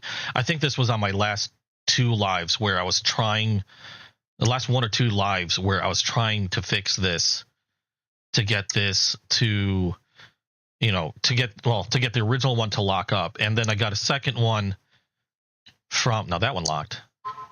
There we go. I got a second one, and this is the second one. This one would not lock up unless I flick it open, essentially torque it. Now it's locked up. And in fact, the liner lock sits really nicely under that blade. As long as I flick it open, I have to flick it open. Same thing with this one. I have to flick it open.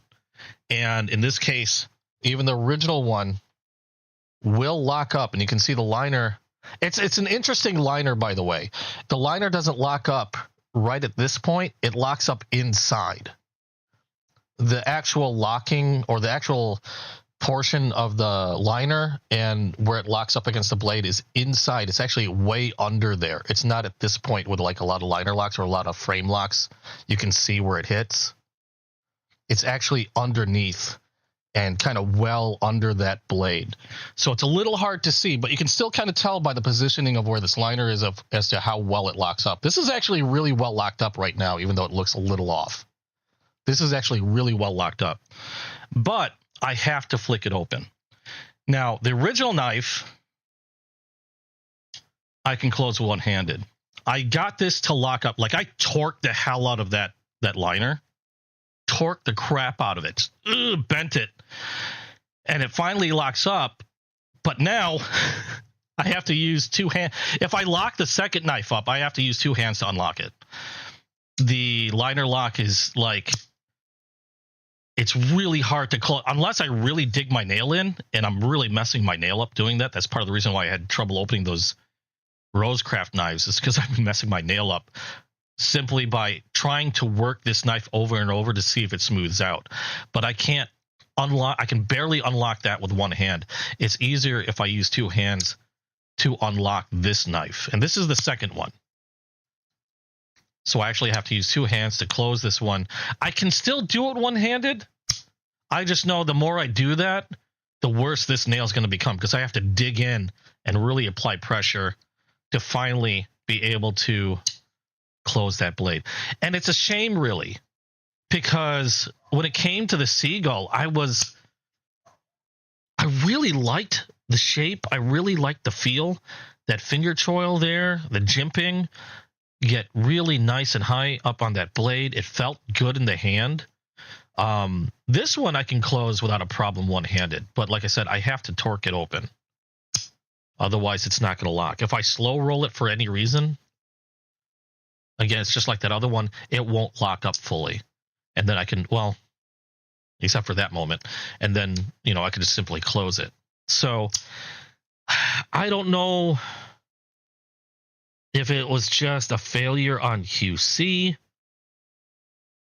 They said they're going to take a closer look at what was going on, because they were very apologetic that, you know, not only did I have a problem with one knife, but the replacement knife was doing the exact same thing. And I will give Kaiser credit. They are taking care of me. So I don't feel bad. It's just more of an annoyance, really. It sucks that would happen with this knife, which I thought was going to be a really, really good knife. I don't know. And so this is part of the reason of what I'm asking. I'd love to, yeah, maybe it needs a redesign. I'd love to see this with maybe a button actuated liner, like they've been doing with a lot of other knives. In fact, the replacement knife that I'm getting is going to be a sheepdog with a button actuated liner lock. So that's what I'm getting sent in replacement. I would like to see something like a button liner lock like these. Now, I have seen knives in their catalog that are very similar in terms of blade shape and such, but either price variances or size differences and things like that, I decided I'm just going to go with something completely different and go with the bulldog. Or, I'm sorry, the sheepdog. So I actually have a bulldog that I really, really like. And I also wanted to, I've talked about having like crossbar fatigue. I didn't want another crossbar lock, so I wanted to go with something that was a button actuated top liner lock. But yeah, it's kind of a real shame. Part of the reason why I'm doing this is I want to know if anybody else has this knife. I want to know if anybody's had a similar experience when it comes to the lockup. Because a lockup, like I said, is really important. Not everybody. Now, granted, you have a thumb hole, you have a rear flipper, which a lot of times a rear flipper will force open a knife really fast. I mean, it's a flipper. Okay. Same with a front liner or a front flipper. They tend to make for a very fast opening. Okay. But I know there are people that sometimes have trouble with things like this. And the funny thing is, after I adjusted this one, this makes it really difficult to use the rear flipper. The detent is like superhuman at this point. But some people have trouble, like some people don't like front flippers. Some people have trouble just because of dexterity in the hand. And a lot of times a slow open is easier for them to do. A knife needs to be able to lock up regardless of how you open the blade, in my opinion, in order to be a safe knife. It should lock up when you flick it open. It should lock up if you slowly roll it open. It shouldn't close because it didn't have enough, or it shouldn't fail because it didn't have enough torque. You didn't flick it open fast enough. So yeah, it's disappointing because, like I said, I really, really liked this knife. The funny thing is I just noticed something. I can slow roll it open, and if I pull on the blade by pressing down on the thumb hole, the lock moves securely into place. That was weird. If I pull on it, I can feel the lock move and I can see it move in.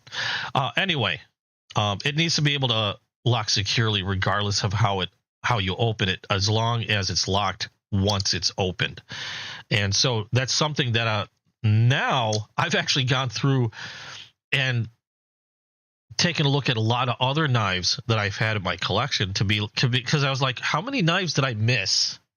Because I would flick them open and, they lock up. Like this run right now, again, is locked up. This is secure. This is not going to close because I flicked it open. But if they slow roll, like I showed you, I can close it. Now, I was wondering, do I have any other knives that'll do that? Because all I've been doing has been flicking knives open, and hey, they locked up. That's awesome. This works fantastic. And well, this one I have a hard time closing. They work perfectly fine. But then after this little thing with the whole slow open and not being able to lock it up, I've checked every knife. I thankfully have not come across another knife that does that. I have not come across another knife that won't lock up on a slow roll. I've had some knives that look like they got kind of close, but they're fine. They would lock up securely. So now that's become another thing that I check, and it's the same for liner locks and frame locks. Need to be able to slow roll open and lock securely. Otherwise, in my opinion, that's a fail. And I wanted to know if anybody else had the Seagull, because it was just weird that I would have one with that issue. I could understand that, but then to have to be sent a replacement and have the same exact issue on the replacement knife kind of blew me away a little bit. I know some people are like, third time's the charm, but at this point, it's like I didn't want to deal with it, and that's why I decided, they offered they can send me either a replacement Seagull or another knife from their catalog, and I just went with a Sheepdog, and hopefully I should be okay with that. I know the Sheepdog's supposed to be really popular. Did they watch the video I sent and acknowledge the issue? No, they didn't. I didn't show them my live because, to be quite honest, I know I could timestamp and stuff, but it's a long video. Not to mention it's huge. If I were to download it, I could have chopped it up or whatever. I just retook a video to show them what was going on, and then I sent that. And I took a few photos to show the lockup, and I sent those. So, do I have any long-term thoughts on Higanakami styles? And that is from, I hope I'm pronouncing your name right, Iorobata. I'm just going to call you Devil. No worries. And I do have some long-term thoughts. But yeah, I wanted to know if anybody had the Seagull. I want to know if anybody else ran into the issue with the Seagull, because they said they haven't heard this issue from anybody else, which is surprising when they get a replacement that still does it. Now, again, nothing against Kaiser. Maybe something against the Seagull. But Kaiser is taking care of me. They've been in contact with me. They've been really, really, really nice. If anything, I give credit to their customer service. I give really good credit to their customer service. They're really trying to work with me and make me, they want me to be happy, which is freaking awesome. So I do have to credit Kaiser with that. They want me to be happy. They acknowledge the issue. They understand I'm having a problem. They want to make sure I have a smile on my face and that I have a good experience, even though this has been kind of a poopy experience here with this knife. Am I going to do anything further with these? I don't know. At this point, I'm pretty sure, I don't know, sending them back or whatever. I'll keep you updated on what's going on. So anyway, that's with that. Now, Devil asked if I had any thoughts on Higanakamis. Long-term thoughts. Like, what do you mean by long-term thoughts? I can say one thing, about Higanakamis. I like them. I have a few of them, or two of them, to be quite honest. These are, now when I say true Higanakamis, these were made in Japan, and there's only really one manufacturer, I believe, that's licensed to make the traditional Higanakami. Now, I don't recall all the specific details because I don't have the webpage open, since this was a on-the-spot question. But from what I understand, there's only one manufacturer that can make a true traditional Higanakami. Personally, I think these are really, really neat, really interesting knives. They're very simple. What the hell did I do with my tube? I have microfiber cloths everywhere, and then the one moment I decide to look for one, I can never find one. They all run and frickin' hide. And I know you're all over here. This is not a microfiber cloth, but close enough. I like them. Again, they're very simple knives. They are friction folder knives, meaning that there's no locking mechanism, there's no spring on this. They are strictly due to the friction of the pivot that keeps the knife in its position. And then when you're using it, you notice there's a little lever here. That's how you used to open it. But when you're using the knife, that lever rests alongside or along the back of the handle. And you'd have your thumb on top of that lever, and that's a secondary thing to help prevent the knife from closing. So you've got the friction of the pivot, because these don't have bearings or anything like that. It's literally knife steel, and you've got a bent sheet of, I'd like to say, brass or steel, and the friction between the two is what keeps that blade from freely swinging around. But when you're using it, you have your thumb on that lever. That helps keep it open. Very simplistic in nature. Very cool, though, in my opinion. I love the shape, the profile of the blade. It's not a Sanmai style, but it is a jacketed type of knife steel. I can't recall the proper term off the top of my head, but on this one you can see it maybe a little bit better. You can see the two different steels, and it's interesting they don't call it Sanmai. They have a different term for it, and it's a little easier to see on this one as opposed to this one. I know this is supposed to be the same way, but you can't really see the division for whatever reason. Nice thing about these is they're relatively inexpensive. Now, if you're careful and you wait for them on sale, you can get them for, like, I think I got this for like $15 to $17. Normally they're about $30. I just happened to get it on sale on Amazon. I got both of these on Amazon. They're just really nice knives in my opinion. Like I said, I like the blade profile. This brass one, I think, yeah, the brass one's just a hair longer. You can get them in different steels, but they all share, if it's a true Higanakami, they all share the same basic traits: folded metal handles, friction, you get a lock bar. The blade steels could be a little different depending on the model that you get, and the stamping you can see there on the handle. Now, they do come in different sizes. You can get longer sizes, smaller sizes. I have a really tiny one that's kept on my keychain, like this one right here. I've showed this before. It's a really tiny Higanakami that sits in that leather keychain sheath holster. Same thing.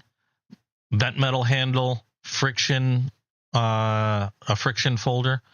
And it's funny because if this ever loosens up, because people have asked me, well, what happens? Because it's a friction. So you have this blade that eventually is going to wear out and smooth over time, and that pivot is going to feel a lot looser the more you use it. And the funny thing is, I found instructions on how to fix that, and essentially it's basically you take a hammer to it. You take a hammer to the pivot and kind of squish it back until you've got friction there again, and that's the way they say you fix that. Is you essentially hammer the crap out of it, which I thought was kind of funny. As I could argue with it. Very simple in nature, very simple fix. So that was kind of interesting. But I like them. I like them a lot, and I like them so much that, again, because they're simple. There's something about simple knives that I actually really like, alongside my modern knives with all the bells and whistles. There's just something, I like to say, elegant, and there's something about its simplicity, beauty and simplicity, or elegance and simplicity, that I really like about them. But if you're careful, you can get them for really cheap. Some of them can get pretty pricey depending on the materials. There's a green jade one that I think goes for like $40 or $50 that I really want to get. I just haven't grabbed it yet. But I like them so much. I got other models. Now, these are not obviously true Higanakami, but they are Higanakami style. These are made by Trivisa. Was it Trivisa? Hold on a second. I'd like to say it was Trivisa.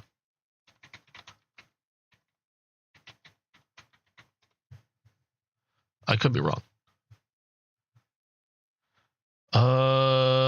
Where are you?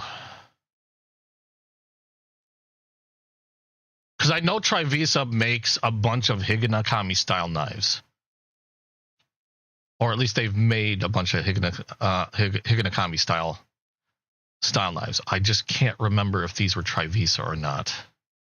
I believe they are. Does it say anywhere on here? Yeah, I think the logo is a Trivisa logo. Yeah, that's a Trivisa logo. I don't know if these are still available. These were pretty inexpensive as well. If I remember correctly, these were closer around $15 to $20. And again, very simpler in nature. They just have a more modern look. So this one, I believe, was olive wood. This one is a rosewood version. They do have different blade profiles. Again, you have that similar lever here. It's a very elongated, like, front flipper.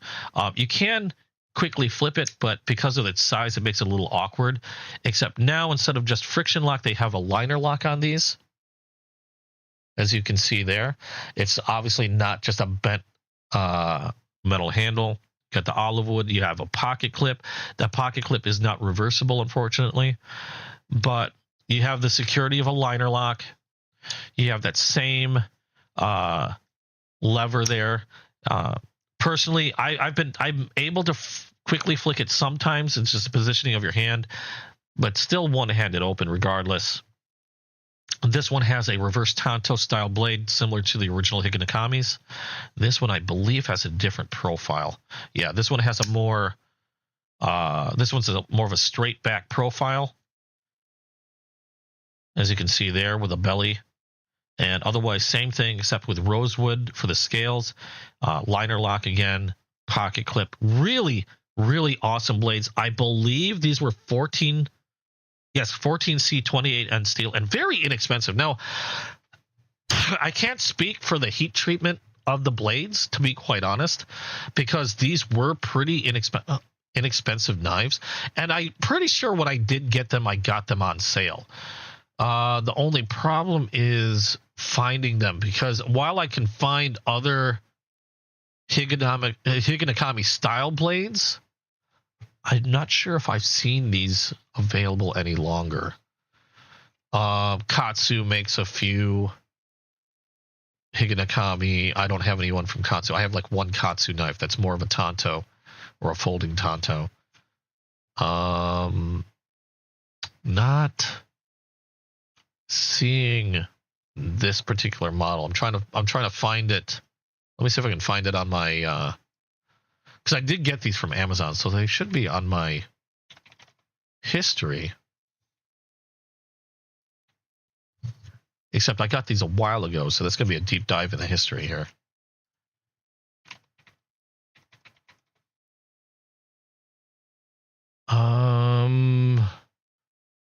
Yeah, try Visa.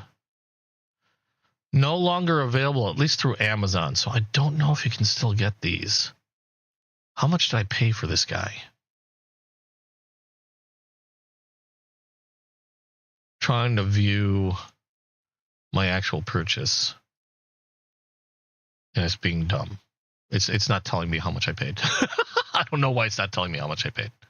Why are you not telling me how much I paid for this knife? Oh, the little tiny one's not even available? No, the little tiny one's got to still be available. Are you kidding me? Currently unavailable. Maybe they're just unavailable from this seller. So that's a possibility. Because I know they still got to be around. That brass one that I showed you was I'm seeing for $35. The black one was actually less, was $25 or $21.80. It's what it's showing currently. Higanakami 7 pocket knife by Nagao Seisakusho. I'm probably murdering these names with a black finish. The jade one is like $55. So it's a special black blue paper steel in jade, and only 13 left in what? Add to cart. Just gonna stick that in my cart for now.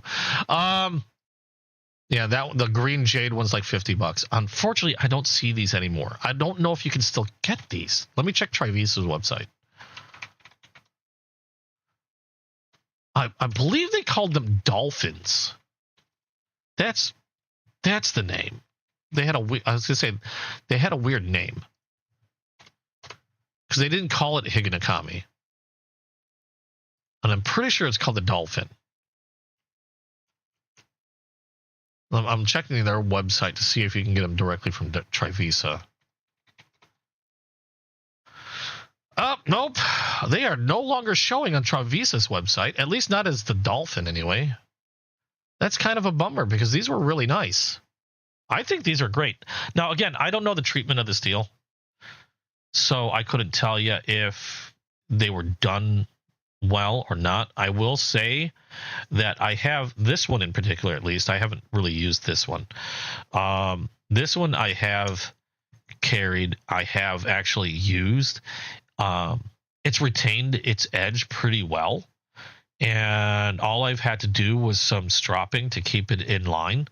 I haven't had to resharpen, like I haven't had to take this to a stone as of yet. Essentially, all I've had to do was leather strop, and it's back and ready to do some cutting. I imagine, because I have used this a bit, that it will probably need a resharpen relatively soon if I continue to use it, but it's lasted a pretty long time without me having to take it to a stone or anything, and just taking it to a leather strop has been sufficient. So as for my purposes, it's been pretty good. Okay, it hasn't I haven't tried cutting cardboard and watching it bend immediately. I was able to cut a decent amount of packages, cordage, and cardboard before having to strop it. It didn't dull within like the first few cuts. So at least in that regard, it's been pretty good. So it's a shame that I don't see it on their website. I don't know if it's still something that you can dig around and find. If I do a general search for a Trivisa Dolphin, we'll see here. I saw somebody say something earlier about blade sizes. I can't remember that. Yeah, I'll be, if they want them back in, Sirens, I'll be sending those knives back in, by the way. I'm sorry, I'm trying to keep track of some of the chat, but sometimes it moves a little quick or I get distracted. I thought somebody said something about a knife size, but I might have missed it. My apologies if I missed it. You've been carrying more traditional knives. You love the conversation though. Oh yeah, I love carry. I'm a collector. Okay. I'm not a reseller. I'm not a retailer. I don't collect to make money also. You know, there are some people that like to collect, and I do keep a lot of my boxes, but that's only because I have no way of displaying a lot of my knives. So the safest way to keep them in good condition, if I don't have a case to put them in, I just simply keep them in the box. But I collect for the pleasure of collecting. I don't collect something because, like, for example, even with that one knife, I'm going to pull out a random knife, actually. Like, say, this one here. Where is it? God dang it. I keep pulling the wrong knife out. Okay, 5 times, not the charm. This knife here. This is a limited edition collaboration by Remette and Blade City. This one is done with the Ultimate Warrior scales, which is something that you generally just, I don't think you can get anywhere any longer because they were limited edition. They only made a certain amount of these. I collect for the joy of collecting. I could turn around and sell this for probably double what I paid for, but that's not my point. I got it because I thought it was pretty and I wanted it in my collection. So yeah, I don't collect to make money. Although there's quite a few knives I have in my collection that I know for a fact, if I were to turn around and sell, I could probably make double the amount of money that I paid for it. This is probably one of them. That Ketuo, no, not the Ketuo. Yeah, the Ketuo that I showed you. I could probably sell that for 2 to 3 times the cost that I got it for. I have a lot of knives that you just simply can't get anymore. This is a Best Tech. I believe this is the Best Tech Dolphin. This one is one of 50 made, or it's number 14 of 50. I have another one called, trying to remember the name. Can't remember the name of this one. This is also Best Tech as well. I don't know. Tercel, that's it. This one was, where are you at? First production run, 39 out of 100. I could turn around and sell these for a lot of money, but that's not my point.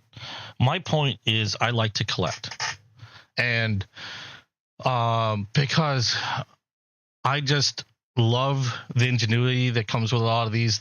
A lot of these I view as not only tool. I view these in 2 different ways: tools and also works of art. Kind of like usable works of art. Even to an extent, like the Seagull was a very pretty knife to me that was very functional and I could use. And I see a lot of my knives in that way. And eventually I know they'll be passed down to my daughter and other family and stuff like that. And I just think it's a neat thing that they'll be able to take and keep with them once I'm gone. But that's why I collect. I don't collect to turn these around for cash or anything like that. I used to do things like that with other collections. Like a long time ago, I used to collect baseball cards. I didn't even watch baseball, but I was in it because, hey, I can get some rare cards and maybe make some cash out of it. That doesn't work that well. And sure, I could possibly make some money selling a lot of these, but at the same time, it takes a lot of money to sell. Or it takes a lot of money to make money as a collector. The only way you're really going to make money off knives like this is if you're really careful about snagging those really rare stuff all the time as soon as they come out. Or if you are a retailer and you have a wholesaler's license where you can get knives at wholesale prices to then resell. Collecting is kind of in my opinion, collecting is kind of a gamble. If you're trying to make money collecting, it's kind of a gamble. Because you never know how some people are going to perceive certain knives. I mean, some of them, yeah. If you're keeping an eye on a lot of things, it's possible that you can make a good amount of money. It's just, again, it's a gamble, and you have to be in the right place at the right time with the right amount of money and just hope you're kind of lucky. Even resellers or retailers that I know personally, in a way, have to be kind of lucky, because sometimes they're not always getting what they want to order, and they get kind of stuck. Like, I can show you something right now. This one. This is a case, PB&J. I've showed this a few times. This is a limited collaboration between Case and SMKW, Smoky Mountain Knife Works. And Smoky Mountain Knife Works likes to do this PB&J thing, where it's a purple and brown color, looks like peanut butter and jelly. And they have had a number of collaborations with other manufacturers, but their most popular collaboration tends to be with Case. As soon as a peanut butter and jelly case comes out on Smoky Mountain Knife Works, they are gone. They get sold. The only reason why I got this one, and they limit it to one per account. You can't buy like a bunch unless you're a wholesaler. But in order for me to get this one, I paid retail, which is about just under $80 is how much the knife is worth. Retail. Okay. That's how much it was when it went on sale on their website. I had to set my alarm. I had the website open, and I was just eyeballing that thing, refreshing every couple of seconds once the time came close, because as soon as that thing set, add to cart, boom, I made sure add to cart, complete the sale, done. As quickly as I could, because within the hour, these were all gone.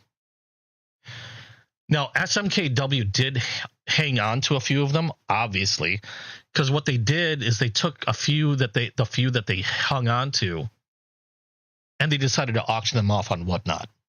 Now, keep in mind, I paid under $80 for this thing, retail. I think they were like $75 or $76. Once they went on auction, people were paying upwards of $200, $250 for the sucker. And this is the only one that I have. These were going on auction for like $200 to $250. Freaking crazy. It's a nice knife. Well-centered, especially for Case. Cerakoted blade, and it's a Crossroads, so it's S35 VN steel. And it's an awesome... I love the Crossroads knives.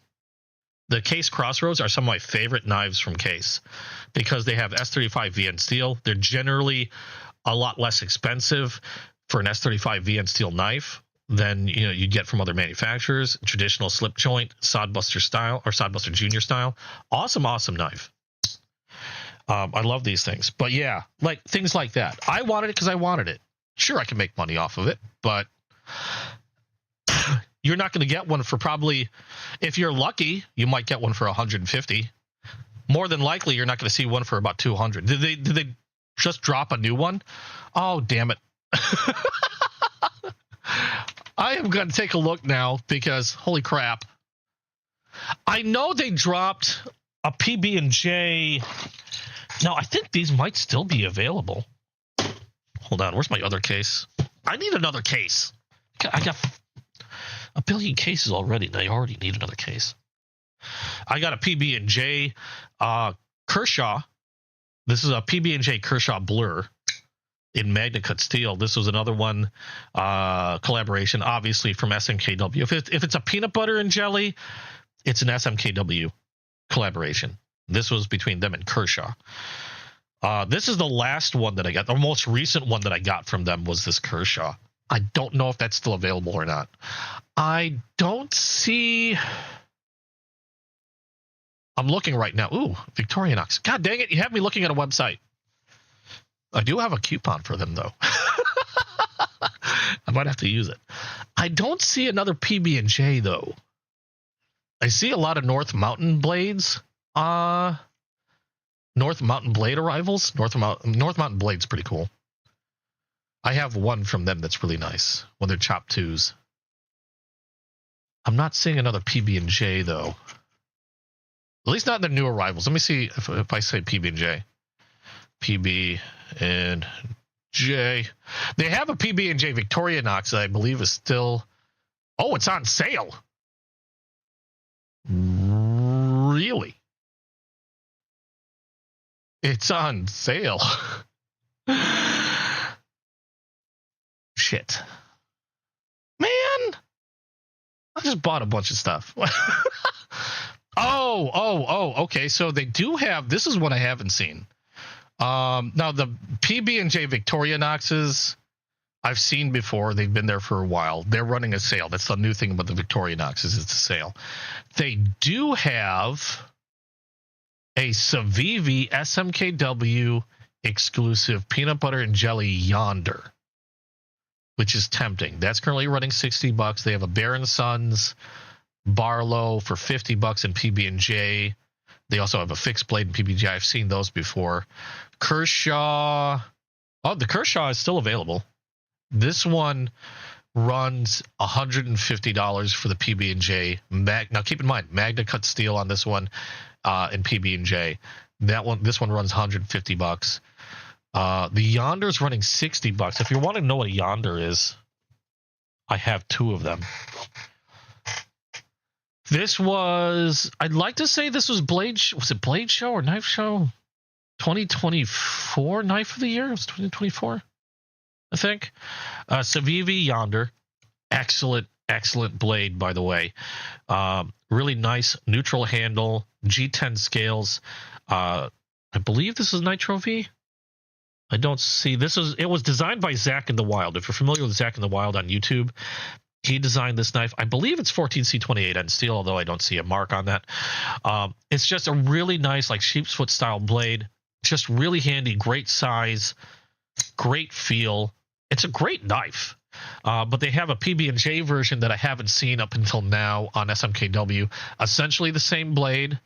It does say 14C28 end steel, except a purple and brown PB&J like swirl G10 scales. Looks pretty nice at $60.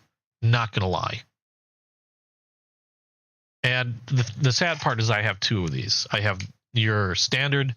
I have Civivi's slightly more premium Damascus version with the wood scales. Do I really need a third Yonder? I don't know if I need a third Yonder, although that is really tempting. See, I collect for myself. I collect because I enjoy collecting these knives. A PB&J ProTech would be cool. You know what? They have one. That one looks like it's new also. ProTech SMKW exclusive auto. It's an automatic, though. That might be a little harder to get. Auto Runt 5 peanut butter and jelly. I wish I don't share my screen because it gets screwy and things tend to break, so I would show it, but they do have a ProTech SMKW exclusive in PB&J. I thought they had others. I know they have Heretic autos in PB&J, the Heretic Manticores, all the Case ones. If it's from Case and it's PB&J, they are out of stock.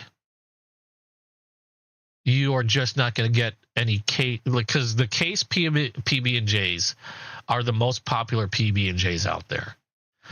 And anytime that a Case comes out with a PB&J, they sell out fast. And not only do they sell out fast, but they're limited. They get really expensive on the secondhand market. And if you're just not lucky enough to snag them like I did with that other PB&J, you're just not going to get one. Like I said, I have to watch the website when I know one's coming out. You have two runts already. You're thinking like a Mordax. I'm not that familiar with a ProTech. I've seen the runts before, and a few other ProTechs. I'm not familiar with the Mordax though. But yeah, they do have a PB&J version. There's the Over Yonder, a bigger version of the Yonder. I'd be tempted, except I prefer the smaller one. And like I said, I already have two other Yonders. Otherwise, I probably would snag it. The only thing is, it's not much different than the regular Yonder, which is not a bad thing. Like I said, the Yonder is a great knife. If anything, it's made better because it's a little longer for those people that like longer blades. But that's kind of cool that they would come out with another one like that, a slightly bigger version. For me, those Yonders that I have are like the perfect size. So, and those are still available. Those are easy to get. I'm surprised that I saw the PB&J one for $60. I might have to snag that Victorinox on sale though. They have the Victorinox PB&Js, and the odd thing with the Victorinox PB&Js is that instead of having like purple and brown swirls, it's an actual graphic of a crosscut of a peanut butter and jelly sandwich. So that's definitely a PB&J, but it's on sale for like $10 off. And like I was saying, I was thinking of grabbing a Victorinox because I don't have any Victorinox, or at least not any Swiss Army knives that are literal Swiss Army, knives. Like I said, Victorinox owns the Swiss Army thing. If you want a Swiss Army, you get Victorinox. And I have like a knockoff in a desk drawer somewhere, or a kitchen drawer somewhere, like a knockoff Swiss Army, but I don't have a Victorinox, so I might snag that PB&J since they're on sale for shits and giggles. Like, why the hell not? But I forgot what else I was getting at. I don't know what else I was getting at. Oh yeah, I was giving you guys an update on the Seagull. So that's where we're at in the Seagull. Obviously, as soon as I get the sheepdog, because I don't have a sheepdog, I'll be showing you guys that as well. I'll probably do a video on that too, and because it'll be the first sheepdog that I've gotten from Kaiser. But again, I'm not trying to knock Kaiser. Kaiser has been freaking amazing in terms of wanting to make me happy. Like, how many companies will go out of their way to continue to work with you, or at some point just say fuck it. Sorry, here's a credit, stop bothering us. No, they want to make me happy, which is amazing. I'm thankful that they have a really good customer service. Yeah, it took a long time, and yeah, this whole thing with the Seagull is a bit disappointing and surprising. But I mean, what else can you do? They're handling it really well, in my opinion, and the only thing I can do is handle it just as well because they're trying to take care of me.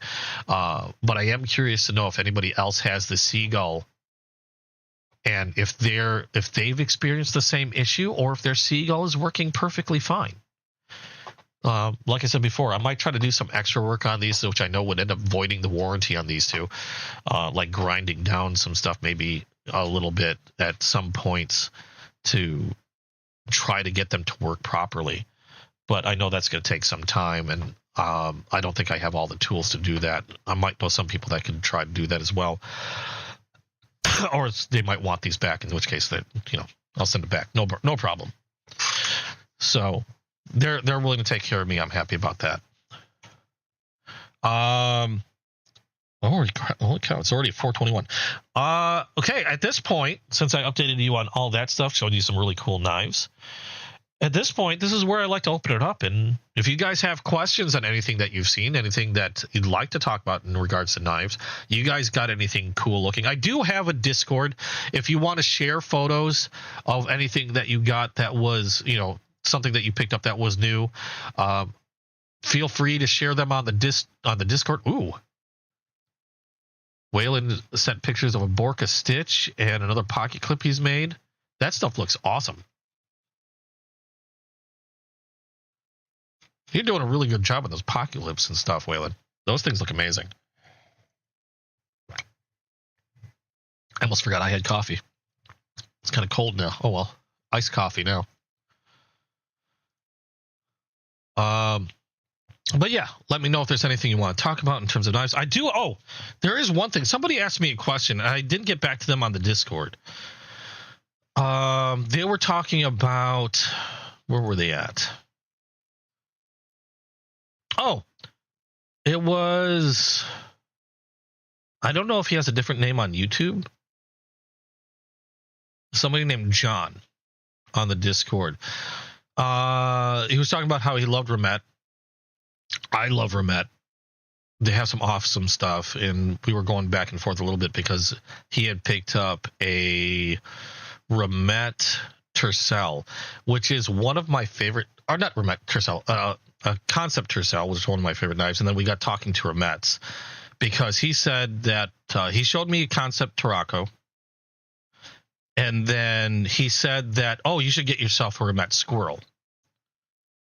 And I said, I've got one. And then we started talking about Remette. So we went from concept to Remette. Where are they at? I want to make sure I have the right case here. Oh, God, yeah. Son of a bitch. There we go. I do have a Remette Squirrel. There you are. I have mine in the purple oil slick titanium. Of course, I'm going to grab one of these. Really awesome slip joint knife. But we got to talking about Remettes. He was interested in seeing what I had or knowing what I had. Well, obviously, I've got the Squirrel, slip joint, M390 steel, really awesome modern slip joint. I have gotten to my current count, including the RTB that I got this last week.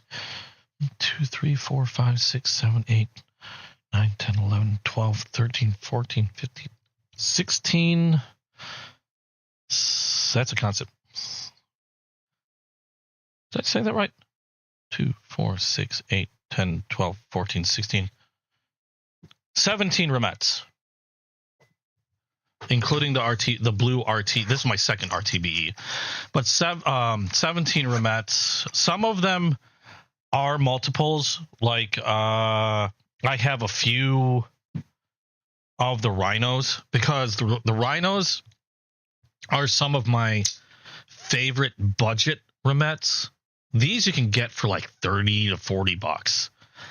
And they're amazingly nice knives. 14C28 and steel, if I remember correctly. Button liner lock. I love the fact that you can use the button, or you can still use the liner lock to close the blade. And yes, I went over them. They lock perfectly fine on a slow roll. But I have a few versions of these. Like that one, another budget version is just in black. Admittedly, I picked this up because I was trying to get into a giveaway. Unfortunately, I did not win the giveaway, but I did end up with this for like 30 bucks. Showed you the Ultimate Warrior carbon camo, I think is what they call that, from Blade City. So I have like, 3 of those rhinos. That's it. Yeah, I have 3. I have like 2 different wild species. Let's see here. You have your typical wild species budget, which is really, really nice.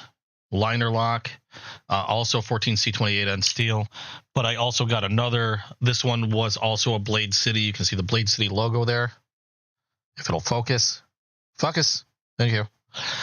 With a copper carbon fiber scale on this one. This one was also limited from Blade City. Otherwise, same steel, liner lock, just a more premium version because of that really interesting scale. I love this one. Started my love for copper carbon fiber, and then a few Remettes and maybe 1 or 2 concepts. After I got that one, I ended up getting in this similar copper carbon fiber. Like this one is the Remette Meteor, also in copper carbon fiber. M390 steel, I believe. Yeah, M390 steel with a button frame lock. So you have the button back there, or you can still use the frame lock to close the blade, which I thought was really, really cool. These meteors are slick as hell. Another one. I mean, it's hard to say what my favorite knives are from Remette because so many are. I mean, like I'm not going to collect something I don't like. If I don't like it, it generally doesn't stay in my collection for very long, or I just don't buy it. You know, what's the point of buying something I'm not going to like? Although, you know what? I do have a couple favorite Remettes. I lied. There are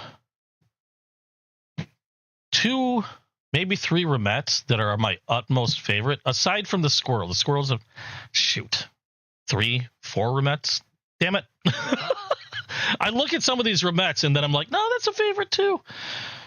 I guess I can say my top Remettes are probably these two.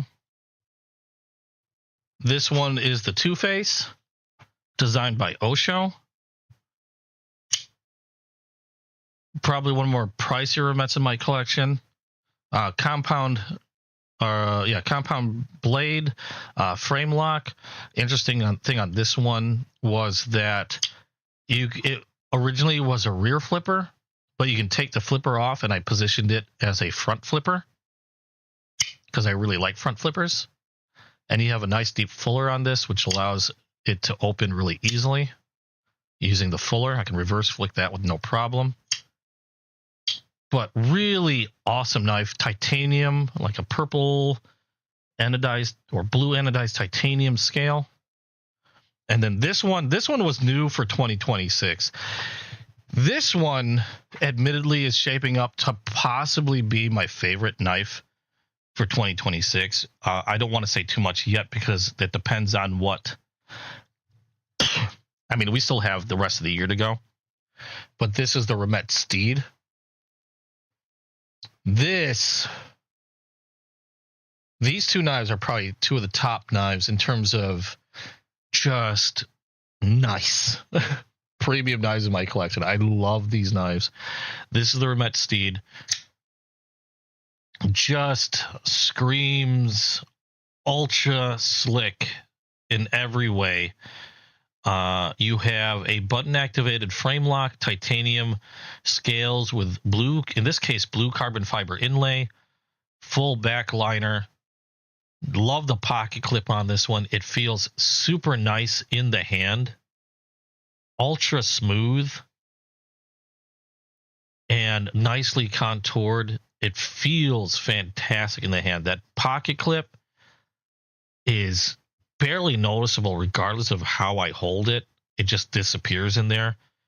And I get a really comfortable grip on this one. It feels good in the hand. It looks fantastic.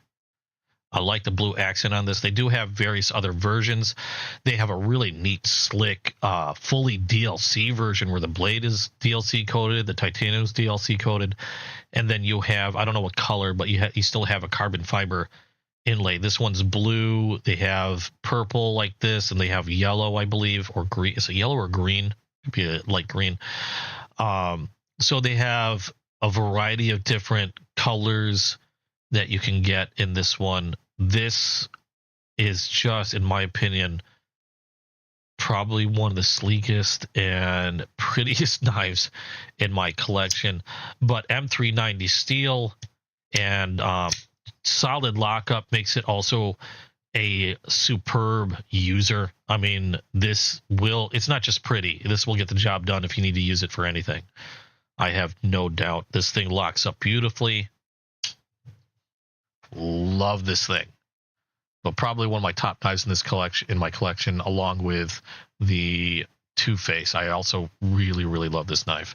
And not to say that I dislike the other knives. I have a lot of Remettes that I really, really like. It's really hard to really nail down choices because, I mean, if you were to ask me, a lot of these knives are just fantastic. Another one of my favorites, the Woodpecker.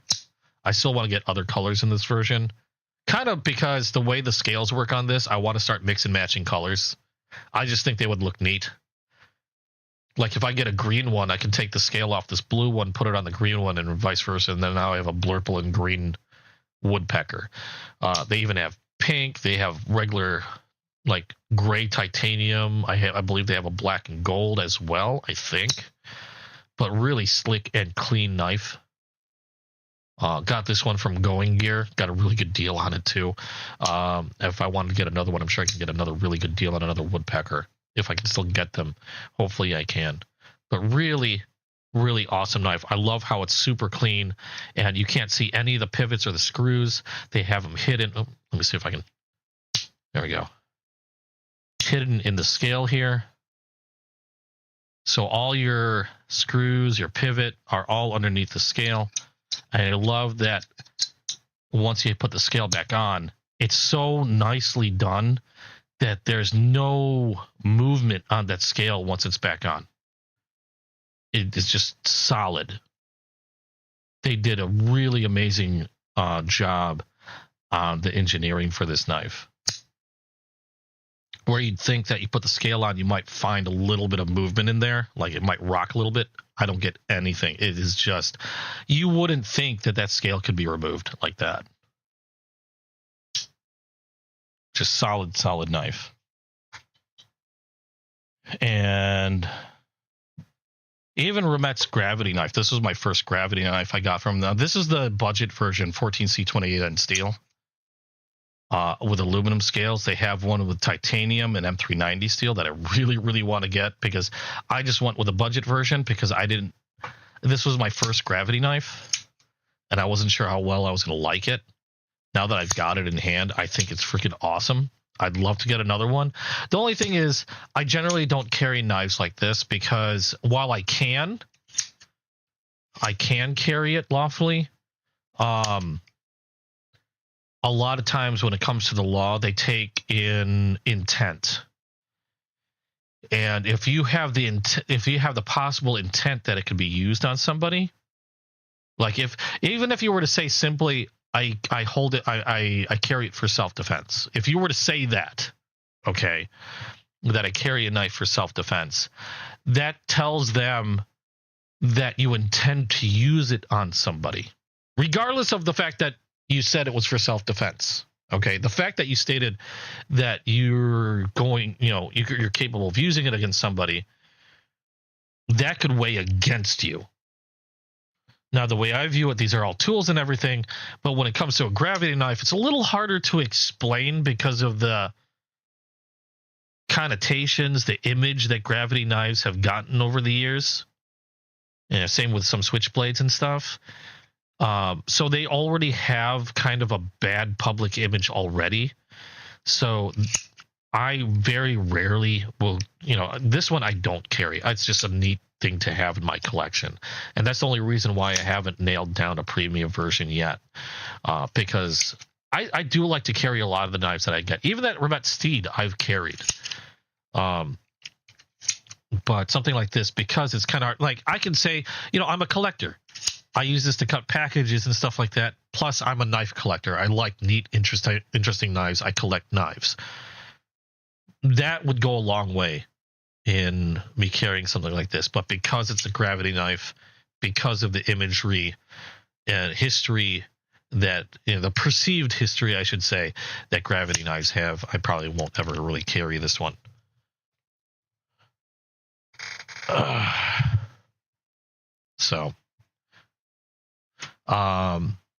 But yeah, I've got lots of Remettes. Love them. Love my Concept as well. Concept and Remette have been killing it. I think they've been killing it. There's another Remette that I want that I have yet to get, and I forgot the name of it. It came out, I think, about the same time of that Steed, and it's a overbuilt knife, so it's not something I probably would carry, but it's really cool looking. Unfortunately, it's also really pricey. Let me see if I can remember what it was called here. I'll have to look on their website. But I have this thing. I like overbuilt knives, even though I can't really carry an overbuilt knife because of like blade size restrictions in my area. But doesn't mean I can't own them. And again, I collect because I enjoy collecting. What was it called? Where is it? I'm on their website now. They have premium versions of the Rhino that came out with crystallized titanium. Those are going for like $250. Currently all sold out on their website too. Kind of a shame. I'd love to get my hands on a premium Rhino. Where is it? I know it's made by Remette. I'm pretty sure it was made by Remette. Don't tell me I was wrong. Peregrine Falcon, no. Cosmic. I have a budget Cosmic. I don't know where it went. Crap, damn it. Don't tell me that was a limited also or something. Oh, the Infinite Power I want to get my hands on eventually. That one runs about $240 though. Really cool looking stiletto style blade. Burning Stables, how you doing? Happy to see you. How's things going with you? Okay, I'm not seeing it. Don't tell me. Am I thinking the right brand? I thought I could have sworn it was Remette. Let me check something else.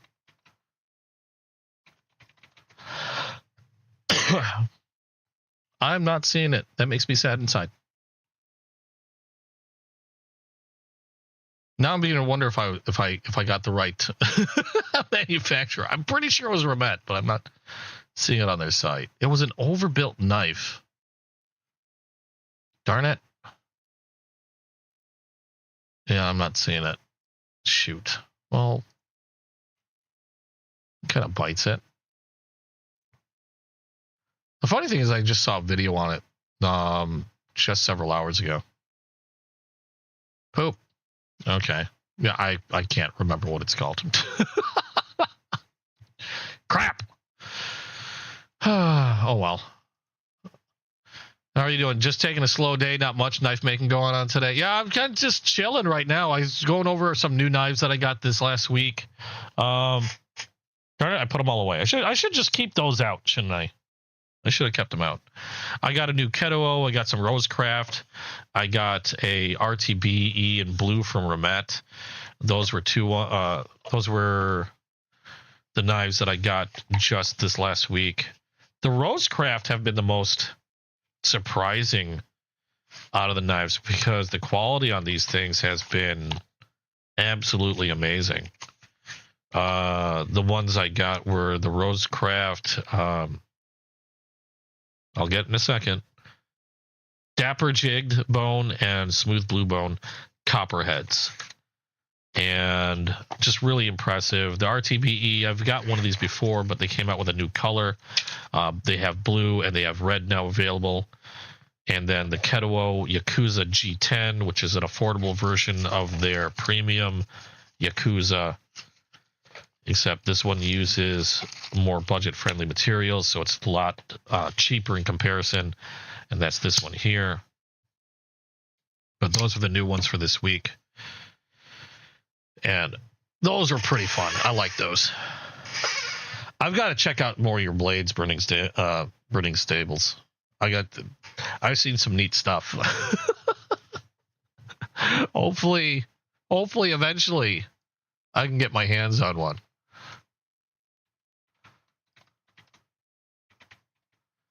But yeah, it's been kind of. I woke up late today. I was like rushing to get all this stuff done. and I woke up late, and I realized, oh, I've got to get ready for my stream. Yeah, go check out if anybody's hasn't yet. Go check out Burning Stables Forge. I believe it was burningstablesforge.com. Am I right? They got you guys got some nice stuff. A little on the pricier side, but I mean, they look well worth it. I do have my eyes set on a couple, but it might be a little while because I'm poor. I'm poor for a reason. I'm poor for a reason, but hopefully soon. Oh no, you guys sold out of the one that I like. Or the one that I was looking at before. Darn it. Well, you guys got a lot though. You guys got some nice stuff. That's pretty cool. Hopefully in the future. Hopefully in the future. Most of my stuff tends to be on like the folding knife aspect of things. I do have a few. I do have quite a lot. I shouldn't say just a few. I do have quite a lot of fixed blades. I just don't normally go out of my way to collect them because I generally don't carry fixed blades with me for EDC. Although I do have a few that I might carry once in a blue moon. I prefer the folders simply because a lot of time, with some exceptions, obviously. I mean, this one's going to turn heads if I pulled this out, and used it for whatever reason. Some people are going to be like, "Oh, what's that?" But for the most part, especially with like traditional knives, folders generally don't really turn heads as much as if I were to pull like a fixed blade out, unless it was like a very small fixed blade. Though, like one fixed blade that I'd like to carry, or that I have carried and will sometimes carry, that I have is this one right here. This one's Vosti's Quokka, and the only reason why I enjoy carrying this one is because it has a sheath that I could set to horizontal carry, and I'll usually carry this in the front, and it's a small-ish blade, so it's not very, at least in the eyes of the public, it might not be as menacing looking, because it's something that I do take in consideration. I mean, I live in the burbs, there's people everywhere, and sometimes people just get really weird. And you know, depending on where you're at, I can't blame them sometimes. But at the same time, I'm not one that likes to make a big scene. So if I carry something, it's either going to be a very small fixed blade like this, or a folder. Now, I do still have a lot of fixed blades though, because I do like having them around the home. I do like collecting them every now and then, and they're just neat to have in a lot of cases. Like I got a buck that's a fixed blade. I got a lot of Damascus fixed blades, and then there's a lot of stuff that I like to use in the kitchen. Like I was looking at that fin knife that you had before. I know that's sold out. That would be something that I would love. Like something like that, I could probably carry. It's not an overly big looking knife. In fact, what was the size of that thing? I can't recall the size. It's sold out on your site, which is I missed out, but it's a really neat looking knife.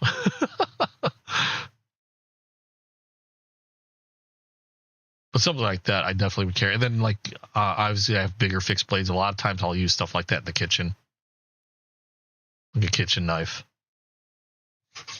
But yeah, most of my stuff tends to be fixed blade. So, anything else? Did anybody have any questions on anything that they've seen? Anything they'd like to share? This is pretty much where I open it up, and we start talking about pretty much anything. Because actually, while I'm doing that, I was going to strop this and see if I can. I was going to strop some of these and see if I can't get them a little on the razor edge. These were pretty sharp, not bad, but I know if I clean this a little bit, I can probably get this hair whittling sharp. And it doesn't take much.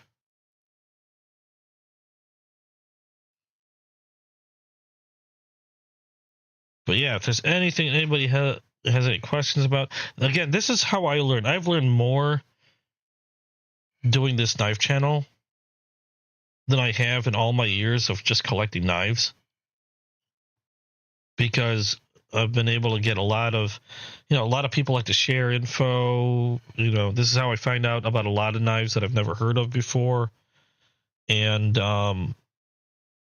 like I said, yeah, I've just learned more doing this channel than I ever have on my own. And that's probably the biggest reason why I'm just going to keep continuing to do this, is because the community has been super great. I continue to learn new stuff every day, just talking to you folks, chatting with you guys, and I've been loving every minute of it.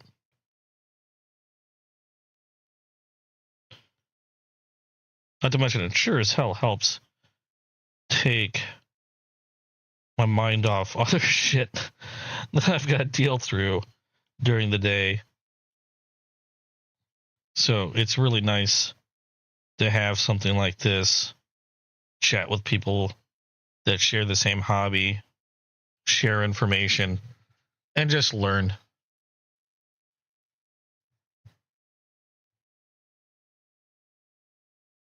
Ooh, oh my god, that did it. That didn't even take much. That did not take much at all.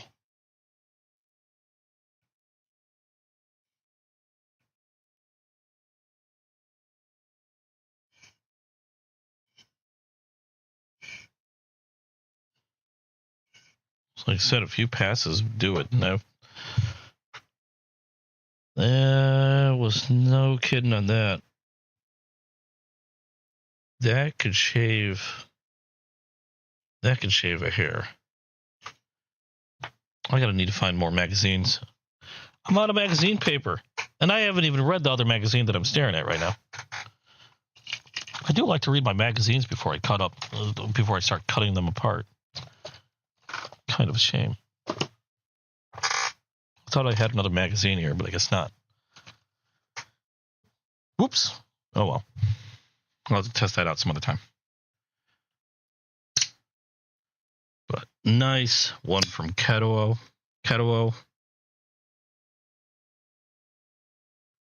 Yeah. Admittedly, I wish they had a different version that wasn't like a Tonto style. It'd make it easier to deal with. But still, cool looking blade. Did something just fall? Hang on a second. Thought I heard something. Be right back.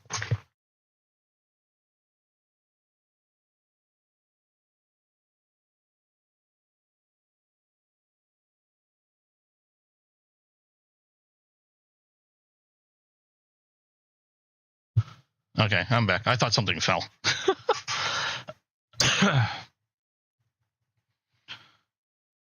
All right. So yeah, any other questions? Anything you'd like to see? Anything you have questions on? The whole seagull fiasco, the RoseCrafts, the RTB. Did I test the blade on this? Holy crap, that one's pretty sharp already.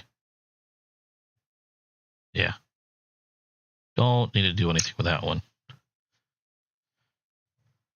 Oh yeah, who somebody mentioned, did anybody, I checked, there was a website that I thought was pretty cool, called steelhardnesslab.com. And I think I've mentioned this to you guys in a previous live, and they've been just constantly doing like hardness testing on steels. I haven't seen this one tested out yet. I'm still trying to get more information on this. This was that, who the hell made this again? Where did I put the case? I had an avalanche really recently again out of my closet. And a lot of the cases kind of flew all over the place. And I don't recall what I did with the case on this one. But this was that one that was really inexpensive, but it's still HX Outdoors. And it was like supposedly titanium alloy scales, S35 VN steel for the blade, but only like I got this for $30 or $35, something like that. I think their advertised price is like under 50.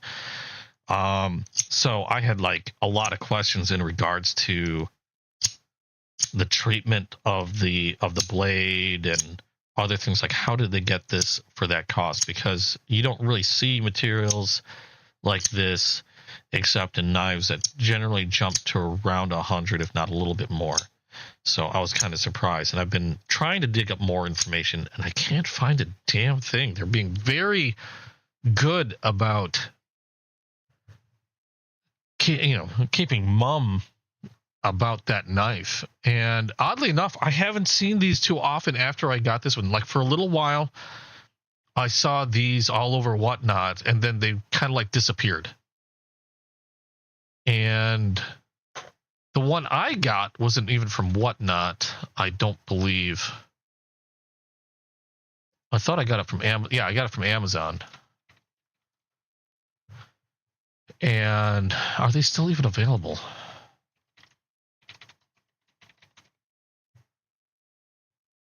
Yeah. Still available. They have a D2 version that looks very similar for like under $30. See, that's what I would expect, is something along the lines of like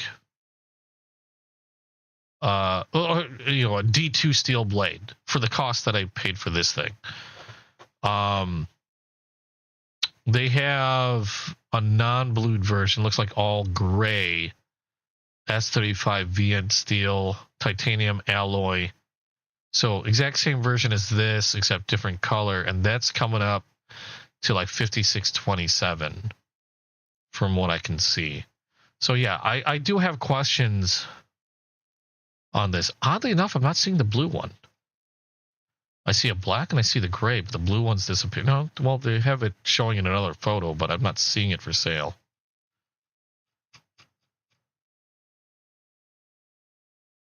But I see some people have mentioned maybe some quality control issues. Mine's been working pretty well. The only issue I've had with this one was that it had a really overly strong detent, which made it nearly impossible. When I first got it, nearly impossible to reverse flick. It has worn down to the point, like I've been like playing with this nearly on the daily, and I can easily reverse flick it now. Whereas before, when I first got it, it was impossible. The detent was too strong, and so it's still not the easiest to do, but I can do it now. But I still haven't heard anything on the steel on that blade, and I didn't see anything on the steel hardness lab, which is why I brought that up. I do see that they're adding a lot. They've added a lot more testing and stuff. They've been doing a lot more. So hopefully we'll see more and more as time goes by. They do. I don't understand it, but a lot of the testing happens to be on Spyderco, and I know Spyderco does a really good job with their steel. So I'd love to see them test others. Like, okay, I see Chris Reeves is doing pretty good. Urban EDC, Demco, okay, they're doing pretty good with their steels. Spyderco still seems to head the pack when it comes to their heat treatment. And again, that seems to be like where the majority of the testing seems to be aimed at, is at Spyderco. People really like their Spydercos. Well, like I said, I have to admit, I can't believe how nice the Spydercos was until I got them in my hand. Not the prettiest knives, but I was actually watching a history on Spyderco knives, and they've outright said that looks was like the least important thing on their other consideration when designing knives. They understood that they didn't look great, but in the hand they are freaking amazingly nice knives. And I will second that. I am actually looking at was it Blade HQ? And I don't know if they're still available. Hold on, let me look. Because if you guys want them, I want to give you a chance to snag them also. But Blade HQ, I believe, has a collaboration going on with Spyderco. Oh, is it still available though? Yes, they are still available. Okay, so Blade HQ has a collaboration going on with Spyderco, and what it is they have a Spyderco Para 2 and a Para 3. This is a Para 3 in my hand. I don't have these collaboration ones, not yet anyway. But they have a Para 3 and a Para 2 compression lock Spyderco collaboration with Blade HQ that is either a black coated or I believe a satin finished. Do they have all of them? Because I could have sworn I saw one with a black coating as well. Yeah, okay, so they do have one with a black coating. Magna cut steel with jade G10 scales. So the only place you're going to see these jade or natural G10 scales with Magna cut are going to be on Blade HQ. Their going price, at least for the Para 3, is right now $209.95. And let's see here. Yeah, otherwise all the same stuff on your standard Para 3, except you got Magna cut, either satin or I believe it's a DLC coated black, and then jade colored or natural colored scales, which I'm really intrigued by because I do like the G10. Probably, now, while I don't have any issues with my current Para 3, I wouldn't mind having a MagnaCut, a MagnaCut Spyderco in G10. And also, if you're not fond of the Jade or the natural G10, from what I understand, those are very easy to dye as well. And I just noticed it now, but the Jade G10 that they have is almost translucent. You can see through the scale, and you can actually see the liners from the pictures that I'm looking at. You can kind of see through them. Hardware on them, regardless of whether you get the satin or the DLC coated blade, is going to be black. So black pocket clip, black pivot, black screws. So really interesting look on these. I don't know if I would get the regular or the DLC coated, because like the DLC coated would match the black hardware a lot nicer, I think. I mean, they both look really cool in my opinion. But they do still have them available, $209.95 on Blade HQ. So that was one new thing that I saw that looked really neat. The temptation is there. The temptation is there because this is currently the only Para 3 that I have, and I do like the Para 3. And this sucker is smoothed out beautifully. I love the compression lock.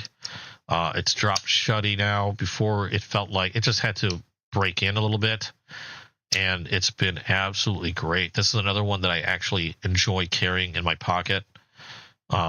It's just an excellent cutter. The Para 3 is the perfect size for me, and I just really, really like it. Unfortunately, I don't have another one, and this is the only one that I have, so I'd love to have a second one.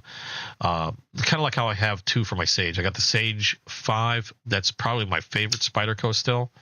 I love carrying that, and I have that one in MagnaCut, but I decided to get one in Spy 27 steel. And the funny thing is, if I remember correctly, I was going to grab one of these if I could find it in Spy 27. But when I looked, I think the cost of this one with Spy 27 steel was close to $200. I'd like to say it was like $197 or something like that. And for a few dollars more,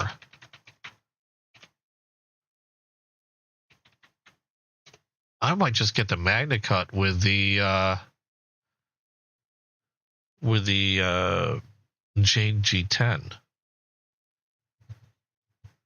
Hold on a second. Let me check another site.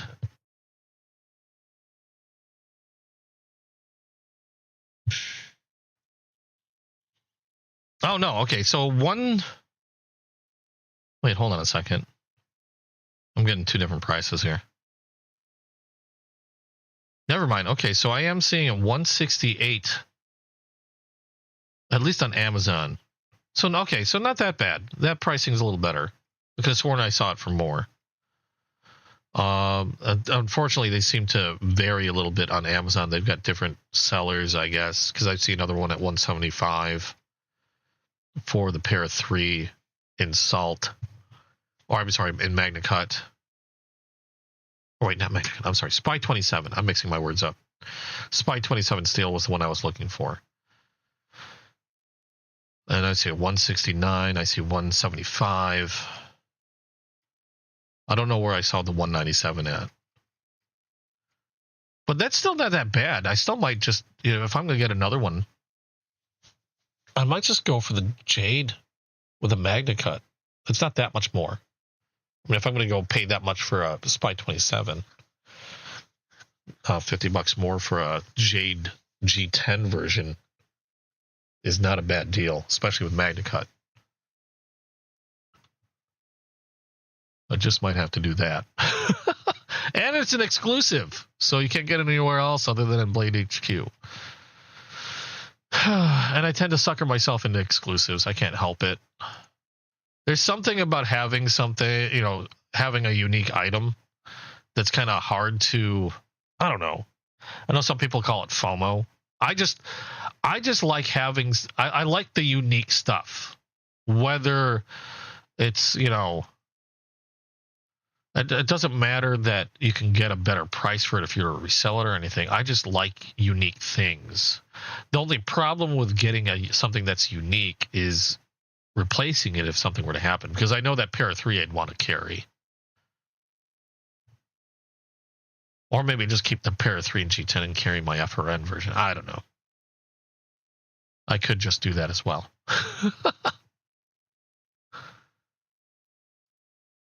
I don't know. Let me know what you guys think. You guys are quiet today.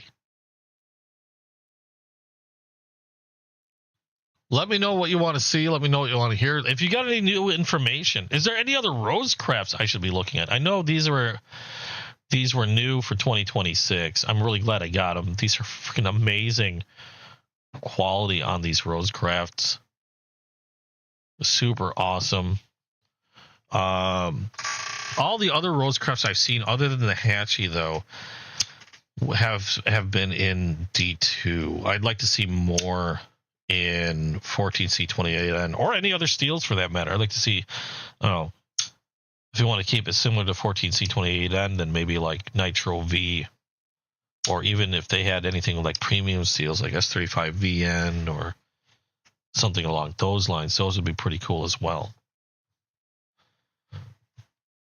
But the only problem with RoseCraft is every time I go to their site, their stuff gets sold out.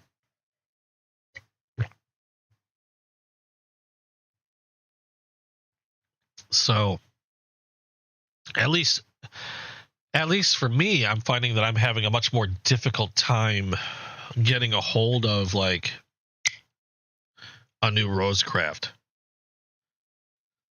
Especially when something catches my eye and suddenly I see that they're sold out.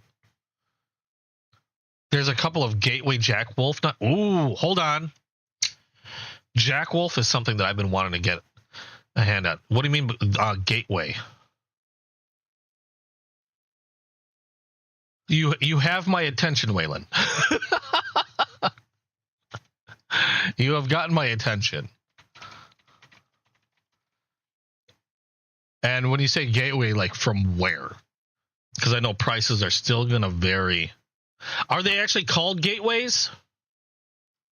Because I know they have one that's called a gateway. If I recall correctly, they're Barlow's. I'm going to take a look at their main site. See what they have. Oh yeah. Really? Hold on. Yeah, it's their budget line, the Gateway. See, that's the problem. It's a Gateway. Waylon, you don't understand. That worries me. Because then I'm going to get one. And then I'll have one. And then I'll be like, this is nice. And then I'm going to want another one. That's why they call it a Gateway. Yeah, no, I just looked. Okay, so I'm looking at their website, looking directly at their website. Gateway, they are Barlow's, which is not something I normally collect, but they are pretty Barlow's. I'm not going to lie. They have is that real abalone? Usually, if you have an abalone knife, that tends to throw it up pretty expensive. And, their abalone is going to be their abalone is showing to be the same price, $75, as some of the other gateways. Yeah, I know that. I know that's the point. I'm well aware that's the point. That's why I'm a little hesitant. G10 saw cut. They've got a Kira Knight, Goddess. Excuse me. Excuse me. Carbon camo at $80. Their price, okay, their lowest end price, not lowest end, but their lowest end price appears to be $69.99, so $70, and then they reach upwards of up to $80 or $79.99. They have a Gateway Barlow Miami That's a pretty cool looking one. I'm going to have to snag one or two of these. There's an equal end. I said that really weird. Oh, okay. They have two versions of Abalone. Abalone and then Abalone V2. What's the difference between the Abalone and Abalone V2? I'm not seeing it. Unless it's just different type of abalone. Ebony. Oh my. I have a thing for ebony. I love ebony wood, and they have an ebony wood Barlow. And that looks pretty slick. Gotta be quick. As far as I know, let me see. I didn't check to see if any of these are these purchasable from the site, or are they all gone? I don't see. Oh yeah, I guess you do have to be pretty quick. Hold on.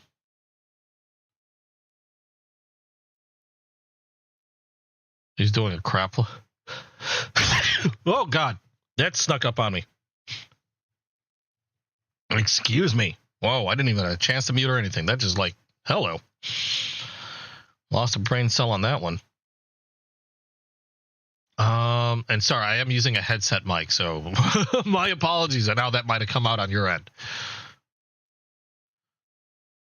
All right. I'm going to have to take a closer look because I'm not seeing a way to purchase it from their site unless they're all gone, which would not surprise me. Oh, okay, I see. Equal and those are running, yeah, same price point. They more traditional looking in terms of like, you know, not a non-Barlow style, I guess. I don't know.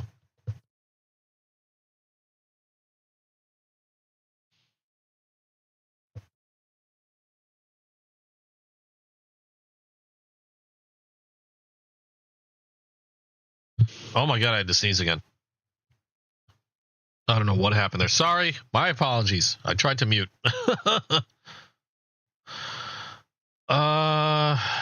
Let's see here. Equal end.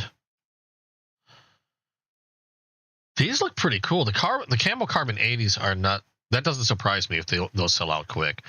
For some odd reason, at least people on Whatnot, they have the biggest hard-on for like Camo Carbon like 80s, or like I showed you that Ultimate Warrior style, and those get snapped up. Not only do they get snapped up really quick, but they also tend to demand a higher price because of that Camo Carbon. People just end up tossing a lot more money at those knives.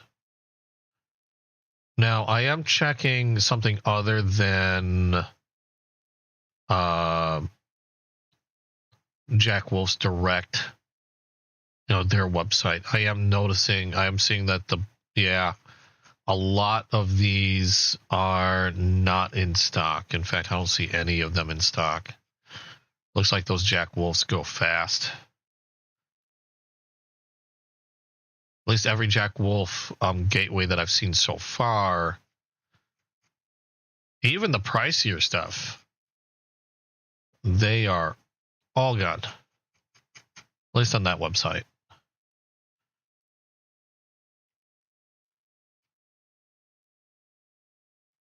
And trying to check a few others. Yeah. They are all showing, as in like notify me, they're out of stock. That's a shame, really. Yeah, you got to be quick. Especially with Jack Wolves.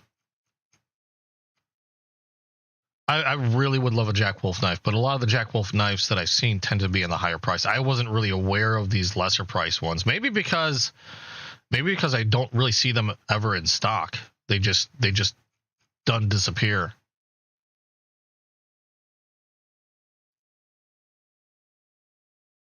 I'm trying to see what like Blade HQ has in stock. They do have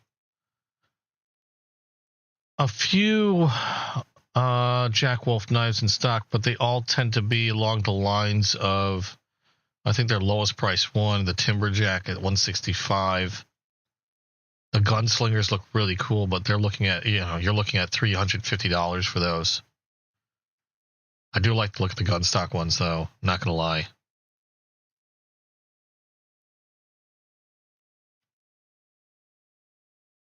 Yeah, if I can get my hands on a Jack Wolf, that'd be it doesn't matter. I mean, I just want to see.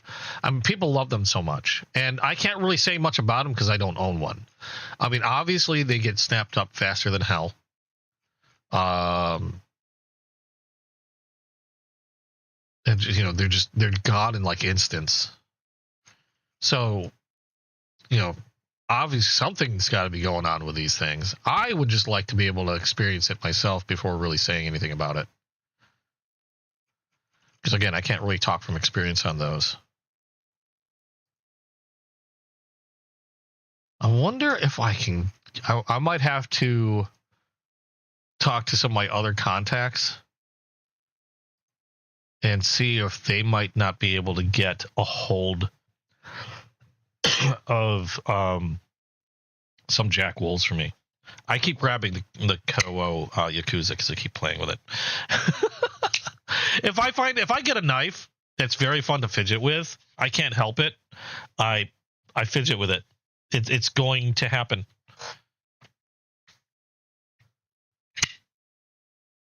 Oh, hold on. I just saw what I believe to be a reflection on this knife. Oh, I do have a spot. Really? Oh, it's right at that secondary tip. So there was a flat spot. You can barely see it. Looks like it might be residue on that one. But I hit the light. It's right. God darn it, will you focus? There's a shine. That's not it. There's the barest of shine right below the secondary. It's not picking up on the screen or on the camera. I saw the barest of shine on there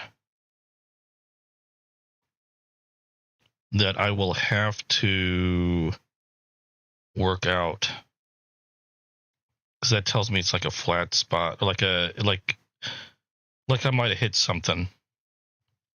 And I've done if you were to smack a table or something like that, then you get a little bit of a rolled spot. Okay, where did I put my? There you are. I should be able to fix that.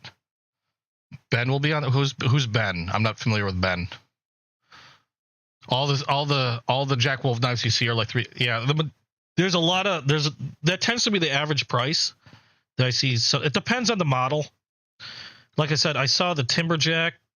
I think ran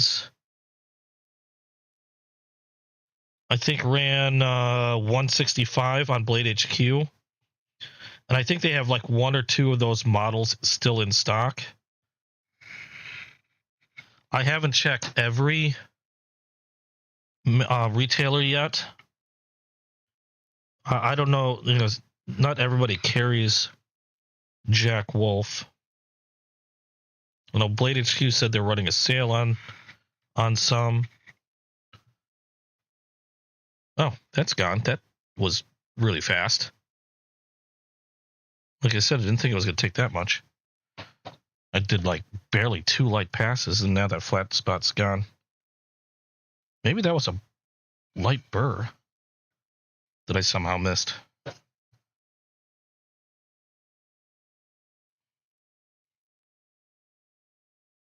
Yeah, it's gone. That was really quick and easy to do.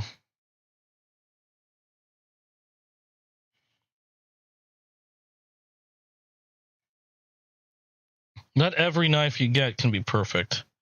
Unfortunately, believe me, I've got so many knives that sometimes something odd slips through the cracks. That seagull, for example, except that didn't slip through a crack, it sort of like fell through.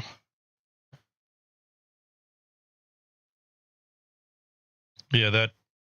Oof. That was really sharp. That little reflection I thought I saw on the edge of the Ketuo is gone. But here's the real test. Is it hitting something? Is that why it did that? And snapped it down on purpose. Nope.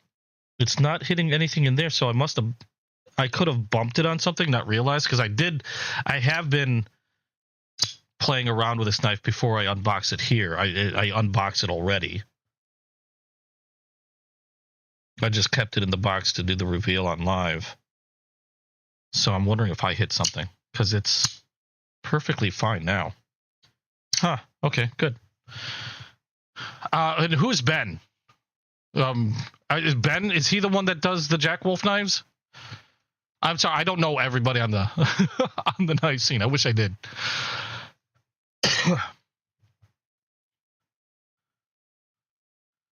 Let me check to see another retailer.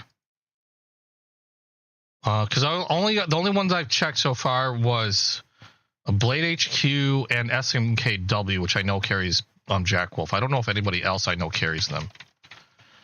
And only a few people on Whatnot I've seen sell Jack Wolf knives. I don't really see too many of those go on Whatnot, except for, I think, well, Melissa Backwoods sold some, but then that's because she had her collaboration she was selling. Let me see.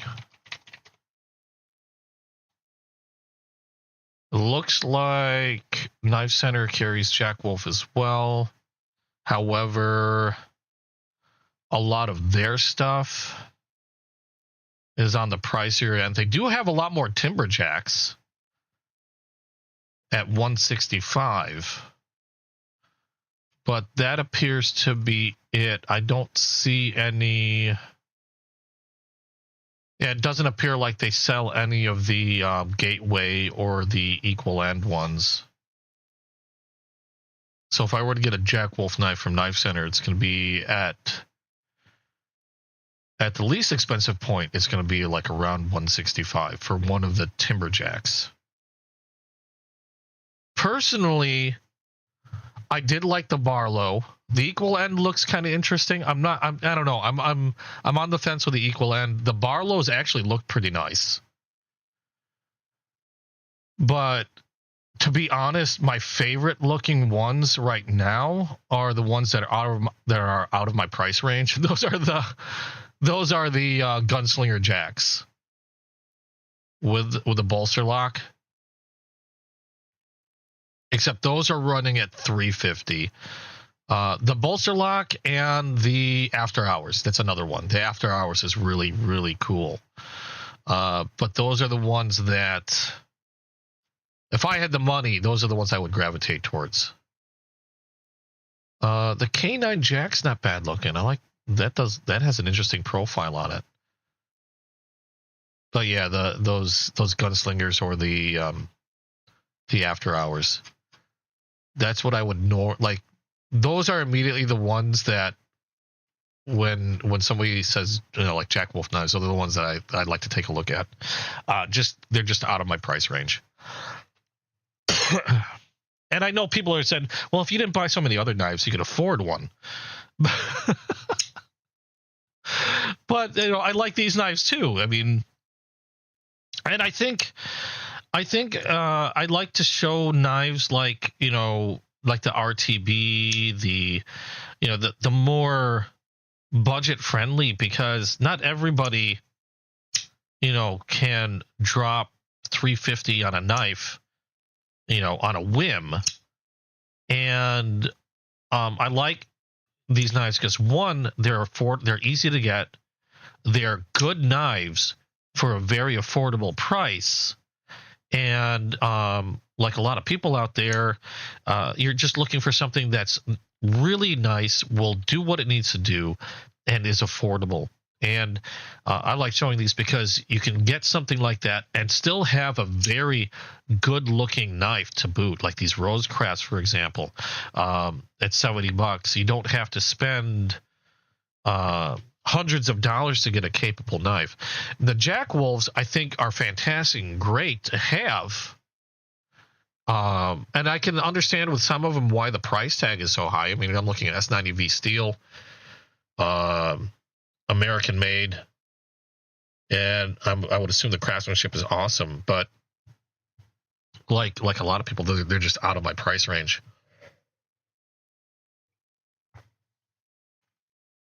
If this channel ever took off like crazily, maybe I won't have that problem. But one can only wish. I'm surprised. Like, I'm ecstatic that the channel took off as much as it did. You guys have been really amazing and been super kind to me.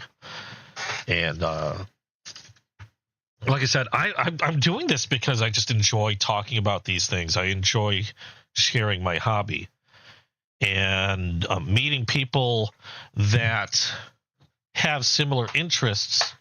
It all started because I have a video game channel, and I thought it'd be neat to do something in knives. I actually wanted to do a gun channel, but a firearm channel, but those generally get kind of screwy when you want to try to do stuff on YouTube. Not to mention the fact that I don't have a range that I just have easy access to, and obviously, if I was going to do a lot of firearms testing and stuff like that, that's a lot of money that ends up going towards ammo and stuff. And unless you have somebody that like has a range in their backyard, which, oh my God, would be a dream for me. Like Hickok has his own range in the backyard, which is freaking awesome. And he gets sponsored by Federal. So in terms of ammo, he's set. You've got, oh shoot. I'm forgetting names. I'm sorry. The competition shooter. Oh shit. His daughter is amazing also. Why am I not remembering names? I have a horrible time with names. But I mean, he's a competition shooter. They're sponsored like crazy. So, or if you just have a lot of money, I would love to do a firearm channel. It just wasn't in the book. So I went with my next favorite thing to do, and that was knives. I love collecting pocket knives. And it's still expensive. Still very expensive, especially when you're picking up interesting stuff and wanting to do content and things like that. I've had people approach me and say, hey, we can lend you stuff if you want to do videos. There's a problem with lending stuff, and basically it's because I know I can be a klutz sometimes. And it's nothing about trust, trusting whoever wants to lend me anything and stuff like that. But a lot of times I know Murphy's Law is a thing. And I can be a klutz, and I'd hate for somebody to lend me a knife that I otherwise couldn't afford. Like if somebody were to lend me, say, a Jack Wolf knife, okay? Like, here, you can borrow this Jack Wolf knife, do a video. Awesome. I borrow the Jack Wolf knife, do a video. Something happens, I drop the knife, something stupid happens, it gets lost in the mail on the return, and I would feel horrible. I'd want to be able to cover everything, because especially if I screwed the knife up in some way. And I'd feel horrible, and if it's a knife that I wouldn't readily be able to afford at the drop of a whim, like I can grab, like right now, if I wanted to, I could grab one, but that would take a huge chunk out of my funds, and it would make things for the rest of the week very, very hard to deal with. Because I've got bills and stuff like that I got to pay for. Food I got to deal with. I'm a caregiver to my girlfriend. I have to take my car in for maintenance. That's going to cost me, like, last time they quoted was $600. And I've got funds that I keep putting away that go towards that. So I do have a fund, I guess you could say, that this is what keeps my knife thing going, but that's slowly been draining away. So if somebody were to lend me something like a Jack Wolf knife, and I were to either have a mishap, or even if I were to return it and it got lost in the mail, replacing something like that would suck. And that's why I haven't accepted any like loans in regards to, pocket knives for content. I've just been doing content on knives that I've purchased, or I know that, for example, I think like the one knife somebody had lent me, it was more of like, here's a knife, do whatever you want. If it gets immediately destroyed, you can do whatever. It's not even a lend, really. It's more like it's effectively yours to destroy.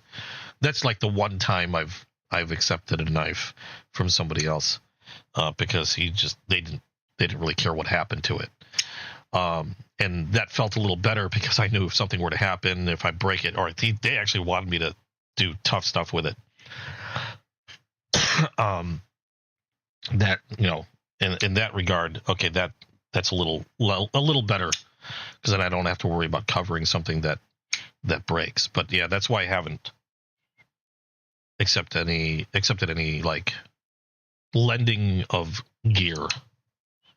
And it has nothing to do with whoever's lending the gear or whatever. I just know I can make mistakes, and I don't want to put myself in a position where I've not only put myself out because, now I've got to pay for something that's relatively expensive, but then I feel bad because I put them out too, because they trusted me on sending me a knife, and now something's happened to it, and then now they're out of knife, or they have to wait for me to be able to replace it for them if that's at all possible, depending on what it is. So that's why I just do videos on knives that I myself acquire, and I tend to stay in that budget range also, because it's not easy. It's really not easy. And a lot of these knives I really, really want. There's so many knives I'd really love to get my hands on. That are just out of my price range, like a Heretic, a McNeese. I'd love to get my hands on a Heretic or McNeese. There's those overbolt mid guards, the Jack Wolfs, for example. Although they have budget-friendly Jack Wolfs, I mean, they're hard to get, obviously, because of what do you call that? What's the word I'm looking for? Availability. And that's why I've set a limit for myself in terms of how much I can spend on a knife. Sometimes I still get crazy close to that limit, but I try to stay well within, and show that you can get some really cool stuff and don't have to spend that much money to get them. Doesn't mean I still don't want some of that crazy cool stuff, though. Some of that crazy expensive stuff. Excuse me. Okay, we got half an hour left before I normally call it for the night. But let me know if there's any questions you guys have, anything you guys want to share, any information on new stuff. Thank you for that, by the way, Waylon, for introducing me to a more budget-friendly Jack Wolf option. I'm going to keep an eye on those gateways. I don't know where I'll be able to find another gateway for that cost, because I don't see anything appearing, sadly, for that's available. But at least I know now that they're out there, and hopefully I can be at the right place at the right time, and I'll be able to snag at least one of the gateways. Because now that I've been looking at them, okay, those Barlows do look pretty nice. I wouldn't mind having one of those. I'm gonna check with, again, like I said, I'm gonna check with some of my other contacts and see if that's something, because I've got some. I know a few people that are wholesalers. They're retailers. And I don't know, maybe they have another avenue that they can acquire some of these Jack Wolf knives and then maybe I can get Jack Wolf through them. But I will have to see. But wow, do they have some nice stuff? Here's keeping my fingers crossed. I'm gonna send them. I'm gonna fire off a message to them. Actually, probably pretty soon. after this stream is over, see if I can't get my hands on either one of the Barlows or the equal end. The equal ends aren't that bad. I like the ebony wood. The ebony wood is nice. I don't know what it is about ebony. Maybe it's because I used to have I still have a few guitars that have ebony necks on them. I loved ebony necks, or ebony fretboards, I should say, on a guitar. And I always thought ebony looked absolutely fantastic. If there's a knife that comes in a variation with ebony wood, that tends to be my target. It's one of the reasons why I like buck knives, actually. I don't know. I might have mentioned it before, but buck knives, if you're a fan of buck knives at all, where did I put my 110? I was just holding it. Or I had it somewhere. Crap, damn it. I ended up putting a knife down somewhere, and I can't remember where I put it down. Oh, there's my... That's my Leatherman, which is, for whatever reason, over there. What did I do with my buck? There it is. If you know, I don't know how familiar you are with buck knives, and I know a few of you are. That's one of the reasons why I like the 110 and the 112, or just buck knives in general, is your classic 110 and 112, the wood insert, and this is a wood insert, it's not a scale. The brass is actually a full, I guess you could say, scale, and the wood itself is just an insert. But the wood they use on their 110, their standard 110, because you can get them in different options, but their standard 110 and 112 is ebony wood. And not only is it just ebony wood, but they have a special partnership with Taylor Guitars. And this is the same type of ebony that Taylor Guitars would use for their guitars. And if I heard right, what I believe is the way it works. Now, I could be wrong, but I believe the way it works is they have an agreement with Taylor Guitars, and they essentially get the extras, or like the cutoffs, that Taylor ends up with when they're making their guitars, and they buy the cutoffs, like the extra scrap pieces, they buy the extra scrap pieces so they can use the same wood for the inserts on their buck knives. Which, I mean, to me, it's just kind of cool, because I do like Taylor Guitars.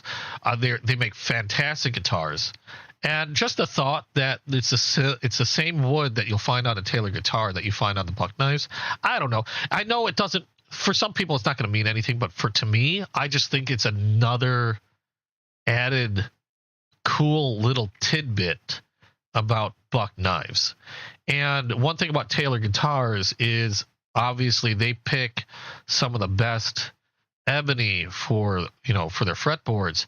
So when they're making scales from that same ebony that they get from Taylor Guitars, you're getting some of the best ebony that you can get your hands on for the buck knife scales. And I think they look absolutely gorgeous, near black wood, like ebony should be, with some striations which make it really interesting looking, but absolutely gorgeous wood inserts on the buck knives.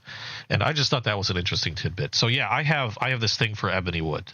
I have a thing for a lot of different wood materials on knives, but ebony has to be my single favorite out of all the options that you can get some of these knives in. I don't know. What's your favorite material when it comes to a scale? When it comes to classics, or when it comes to traditional knives, I have a hard time. Like I said, I do like ebony wood, and I will gravitate towards ebony wood whenever I get the chance. But I don't know. Lately, I have had a thing for more natural toned scales on traditionals. Not that I have anything against like Blue Bone, for example, but and it can fluctuate. Like when I first started carrying traditionals and collecting traditionals, my favorite ones were the Rough Rider tortoise shells, which are a synthetic tortoise shell. And then I would move on to Micarta, and then Micarta became a favorite thing. Lately, it's been like antique, like here we go, like either chestnut or antique. I think this is chestnut, I believe, or antique bone. So bone scales done in like an antique look or chestnut look, which is one of the reasons why I really, really like this Dapper Jig from RoseCraft. I just think it looks absolutely beautiful, and I still can't believe how shiny they got this polished. When they got a really shiny polish on this one, just looks absolutely gorgeous. But that's nothing to say. I mean, the blue bone still looks fantastic. But yeah, I've got a weird thing lately on this antique bone scale and stuff that I've just really been liking a lot. But yeah, what's your favorite scale material? G10, titanium. When it comes to moderns, depending on the budget, I actually like different micartas. I like the rougher micartas, not like the smooth looking ones. But how do I explain this? Like okay, micartas are generally layers of material that are like resined together, and so you can use different materials to make different types of micarta. Like I've heard of paper, linen, burlap, blue jean micarta.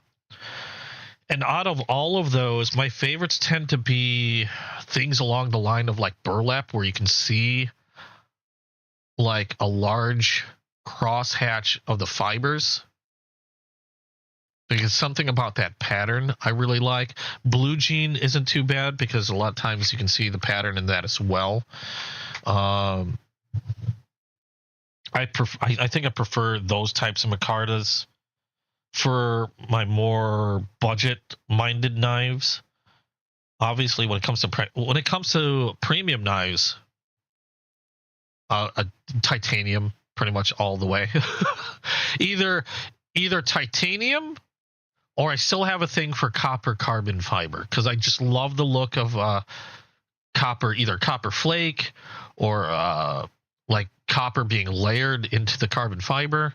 I just think it looks, the contrast I just think looks amazing. Like that meteor that I showed recently. I just think they look absolutely beautiful. Or that the wild species. I just love the look of that copper, of the copper inlaid within the carbon fiber. I just think it looks beautiful.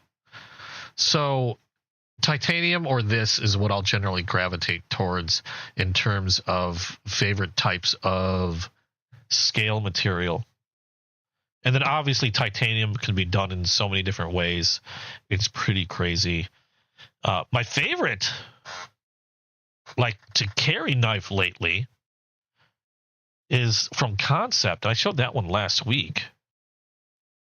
And it's kind of usurped another concept that I've been carrying a lot. Like, if I'm not carrying my Spyderco and I'm feeling saucy, this has been one of my favorite carries, and that's the Concept Tarraco. Mainly because I like the front flip.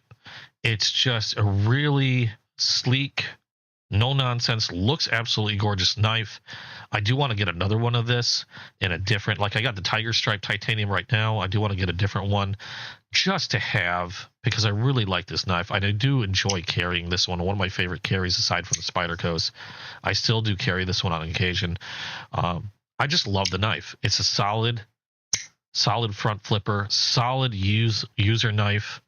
I've actually used this quite a bit, and it still looks immaculate. Not a scratch on it. Well, it might be me. I like to polish these things when I'm done. But this one has been, and I showed this last week, this one has been kind of pushing my Tarako off to the side. This Loki, I know it's not a new model either, but this came, I think I said, out in 2024. But this Loki has been so smooth, and I love the blade profile on this. There are some things I wouldn't mind changing on it. Like I would love to have some jimping on the back here. As it is, there's just like these little tiny like ledges that I can feel with my thumb. But it's still fine because the aggressiveness of that scale, it's super aggressive without being uncomfortable. So even without the jimping back here where the thumb is, I don't feel like I'm going to be slipping anywhere. And one thing that I made a point, I think last week, I just thought it was really neat that, so you have that spot here, and this is how I normally would hold a knife when I'm using it, is having my thumb up on the spine. I feel that little bump there, and yeah, I've got that little bump I can kind of press my thumb into, and I'm good to go. And then if I do a pinch grip like this, that second bump towards the point, it's right at the perfect spot where my forefinger goes. And I don't know, it's not like I need to have a tactile spot for positioning my finger, but for some odd reason, it just feels right to have that there. And I know my finger's in a good spot. And if I'm doing detailed work, I don't know, it just feels right. So I've really been liking this Loki, and this is another one that I very well might get a second one of if I can get my hands on it. I know they have a blue titanium version with a satin blade, a non-coated blade, and I have my eyes set on that one. The only thing is these can still be relatively pricey. I'm trying to remember how much. I think there's like a little over 100 for these. Can't remember exact. I'd like to say 100, 150 roughly. I could be wrong. But I definitely want to get the blue titanium version as well, because I just really, really like the Loki. I want to get another Tarako. I'd like to double up on stuff that I carry often, like with its Sage 5, because I know, like I said, I can be kind of rough with my knives sometimes. Mistakes happen. I like to have a backup. And if something were to happen to, say, one of my Tarakos, then I'm not entirely put out and I have another one ready to go while I either fix, repair, or whatever happened to that other knife. So probably going to get one more of each, just a different color to vary it up a bit. But yeah, titanium, as far as titanium finishes go, it all depends on what I feel like for that day. The only thing I don't like about some titanium is how they, like in some of the finishes, they can be kind of slick. And even though they might look kind of neat, that's one thing like I decided I might start straying away from, is like, while they look cool, I might start straying away from the lightning strike titanium stuff. Like this Eagle Strike has a lightning strike titanium. And even though it's got this diamond texture on it, which is actually really cool, even with the diamond texture, though, it still feels pretty slick. Like, it's got this slick feel to it. It's rough, but still kind of slippery. I know if my hands were wet, I'd feel like I'd have to really work on my grip on it. And thankfully it has some jimping on the back here that helps to keep my hand from really sliding anywhere. But even with that texturing, and I've noticed it with my other lightning strike knives. I have another concept that has lightning strike titanium as well, and it's a mini cryo, I think, and that one is really, really slick. It doesn't have any texturing on it whatsoever. And I don't know if it's because of how lightning anno has to be done, but here it is. This one has more brown in it than it does blue. But this one has no texturing, and this one can be really, really slick. It's not like, you know, I can still get a decent grip on it, thankfully. But again, it's another one of those lightning strike anodes that I don't know. I don't know if it's just concept or if it's the process of doing this lightning anode. But I like the look. I love the look of lightning anode. I just don't know why I can't get one with a good grip on it. And I know they tried with that diamond texture, but even the diamond texture is just as slick. Actually, I don't know. It might feel more slick than this one, and this one's flat. So I don't know. It almost feels like that diamond texturing was even slicker. I do really like this knife, though. Beautiful raindrop Damascus on the mini cryo. And there's a close-up of the lightning anode. A lot more brown or copper than blue. The other side has a little bit more blue on it.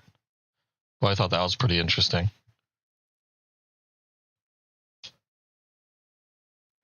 And that went... Where are you? There you go. Okay. All right, we're approaching just about 6 o'clock. So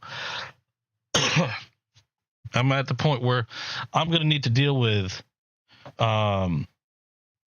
making dinner, relax a little bit with a girlfriend, watch some shows, and just chill. And then I'll be back on again tonight on my other channel to play some video games. I think Cluster Duck invited me to do some... What was the name of that game? Holy crap. I'm having the worst memory recall today. I had to re-download it because I had uninstalled it a while ago. Oh, yeah. Don't Starve Together. So later tonight, I'm going to be playing some Don't Starve Together with Cluster Duck and a few other people.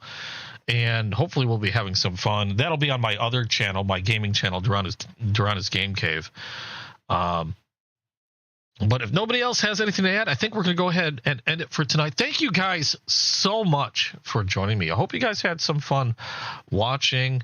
And Morgan, looking forward to it, I see. I hope you guys had fun watching. And I hope you enjoyed the new knives. And you're striking? Why? There's no striking. Get back in the basement. Hope you had fun watching, and hope you found something new that you might like. Again, the RTB, new in blue and red. I wish I had the red one, but all I have is the blue one. The RoseCrafts, probably the most surprising knives I've gotten this year in terms of quality. Amazing knives. I love these copperheads. And my Ketuo Yakuza, couldn't remember the name there for a second. Awesome budget version of their really pricey premium Yakuza. I think it's slick as hell. I've been fidgeting with this a lot. Nice blade. I did have that weird spot, but wow, it disappeared really quick. So I'm beginning to wonder if that was even a thing or just a trick of the light. I don't know, but that's taken care of. And yeah, I just hope you enjoyed, and I'll keep you guys updated on what's going on with the seagulls. Again, kind of disappointed. Wish they worked out. Really, really wanted to like this knife, but I don't know. It's weird that I had two, the first one and then the replacement come with that same issue. But again, Kaiser, is taking care of me. They want me to be happy, and they're working with me on that. So I'm glad for them on that one. Nothing against Kaiser. I think they're awesome. Their customer service has been absolutely stellar. It's just one of those things that sometimes weird stuff happens. So you just, thankfully they're there to help me deal with it. But anyway, thank you again. I'll be turning up more videos again. I've already shot some. I've got to do some editing on those. I've got to shoot some videos on these. I want to do some more videos on each one of these, concentrating a little bit more in detail on them. And yeah, that's pretty much it. So hopefully new videos coming out this week. Plan on doing another live next Saturday, and I'll have some new stuff to show you then also, provided they get here on time.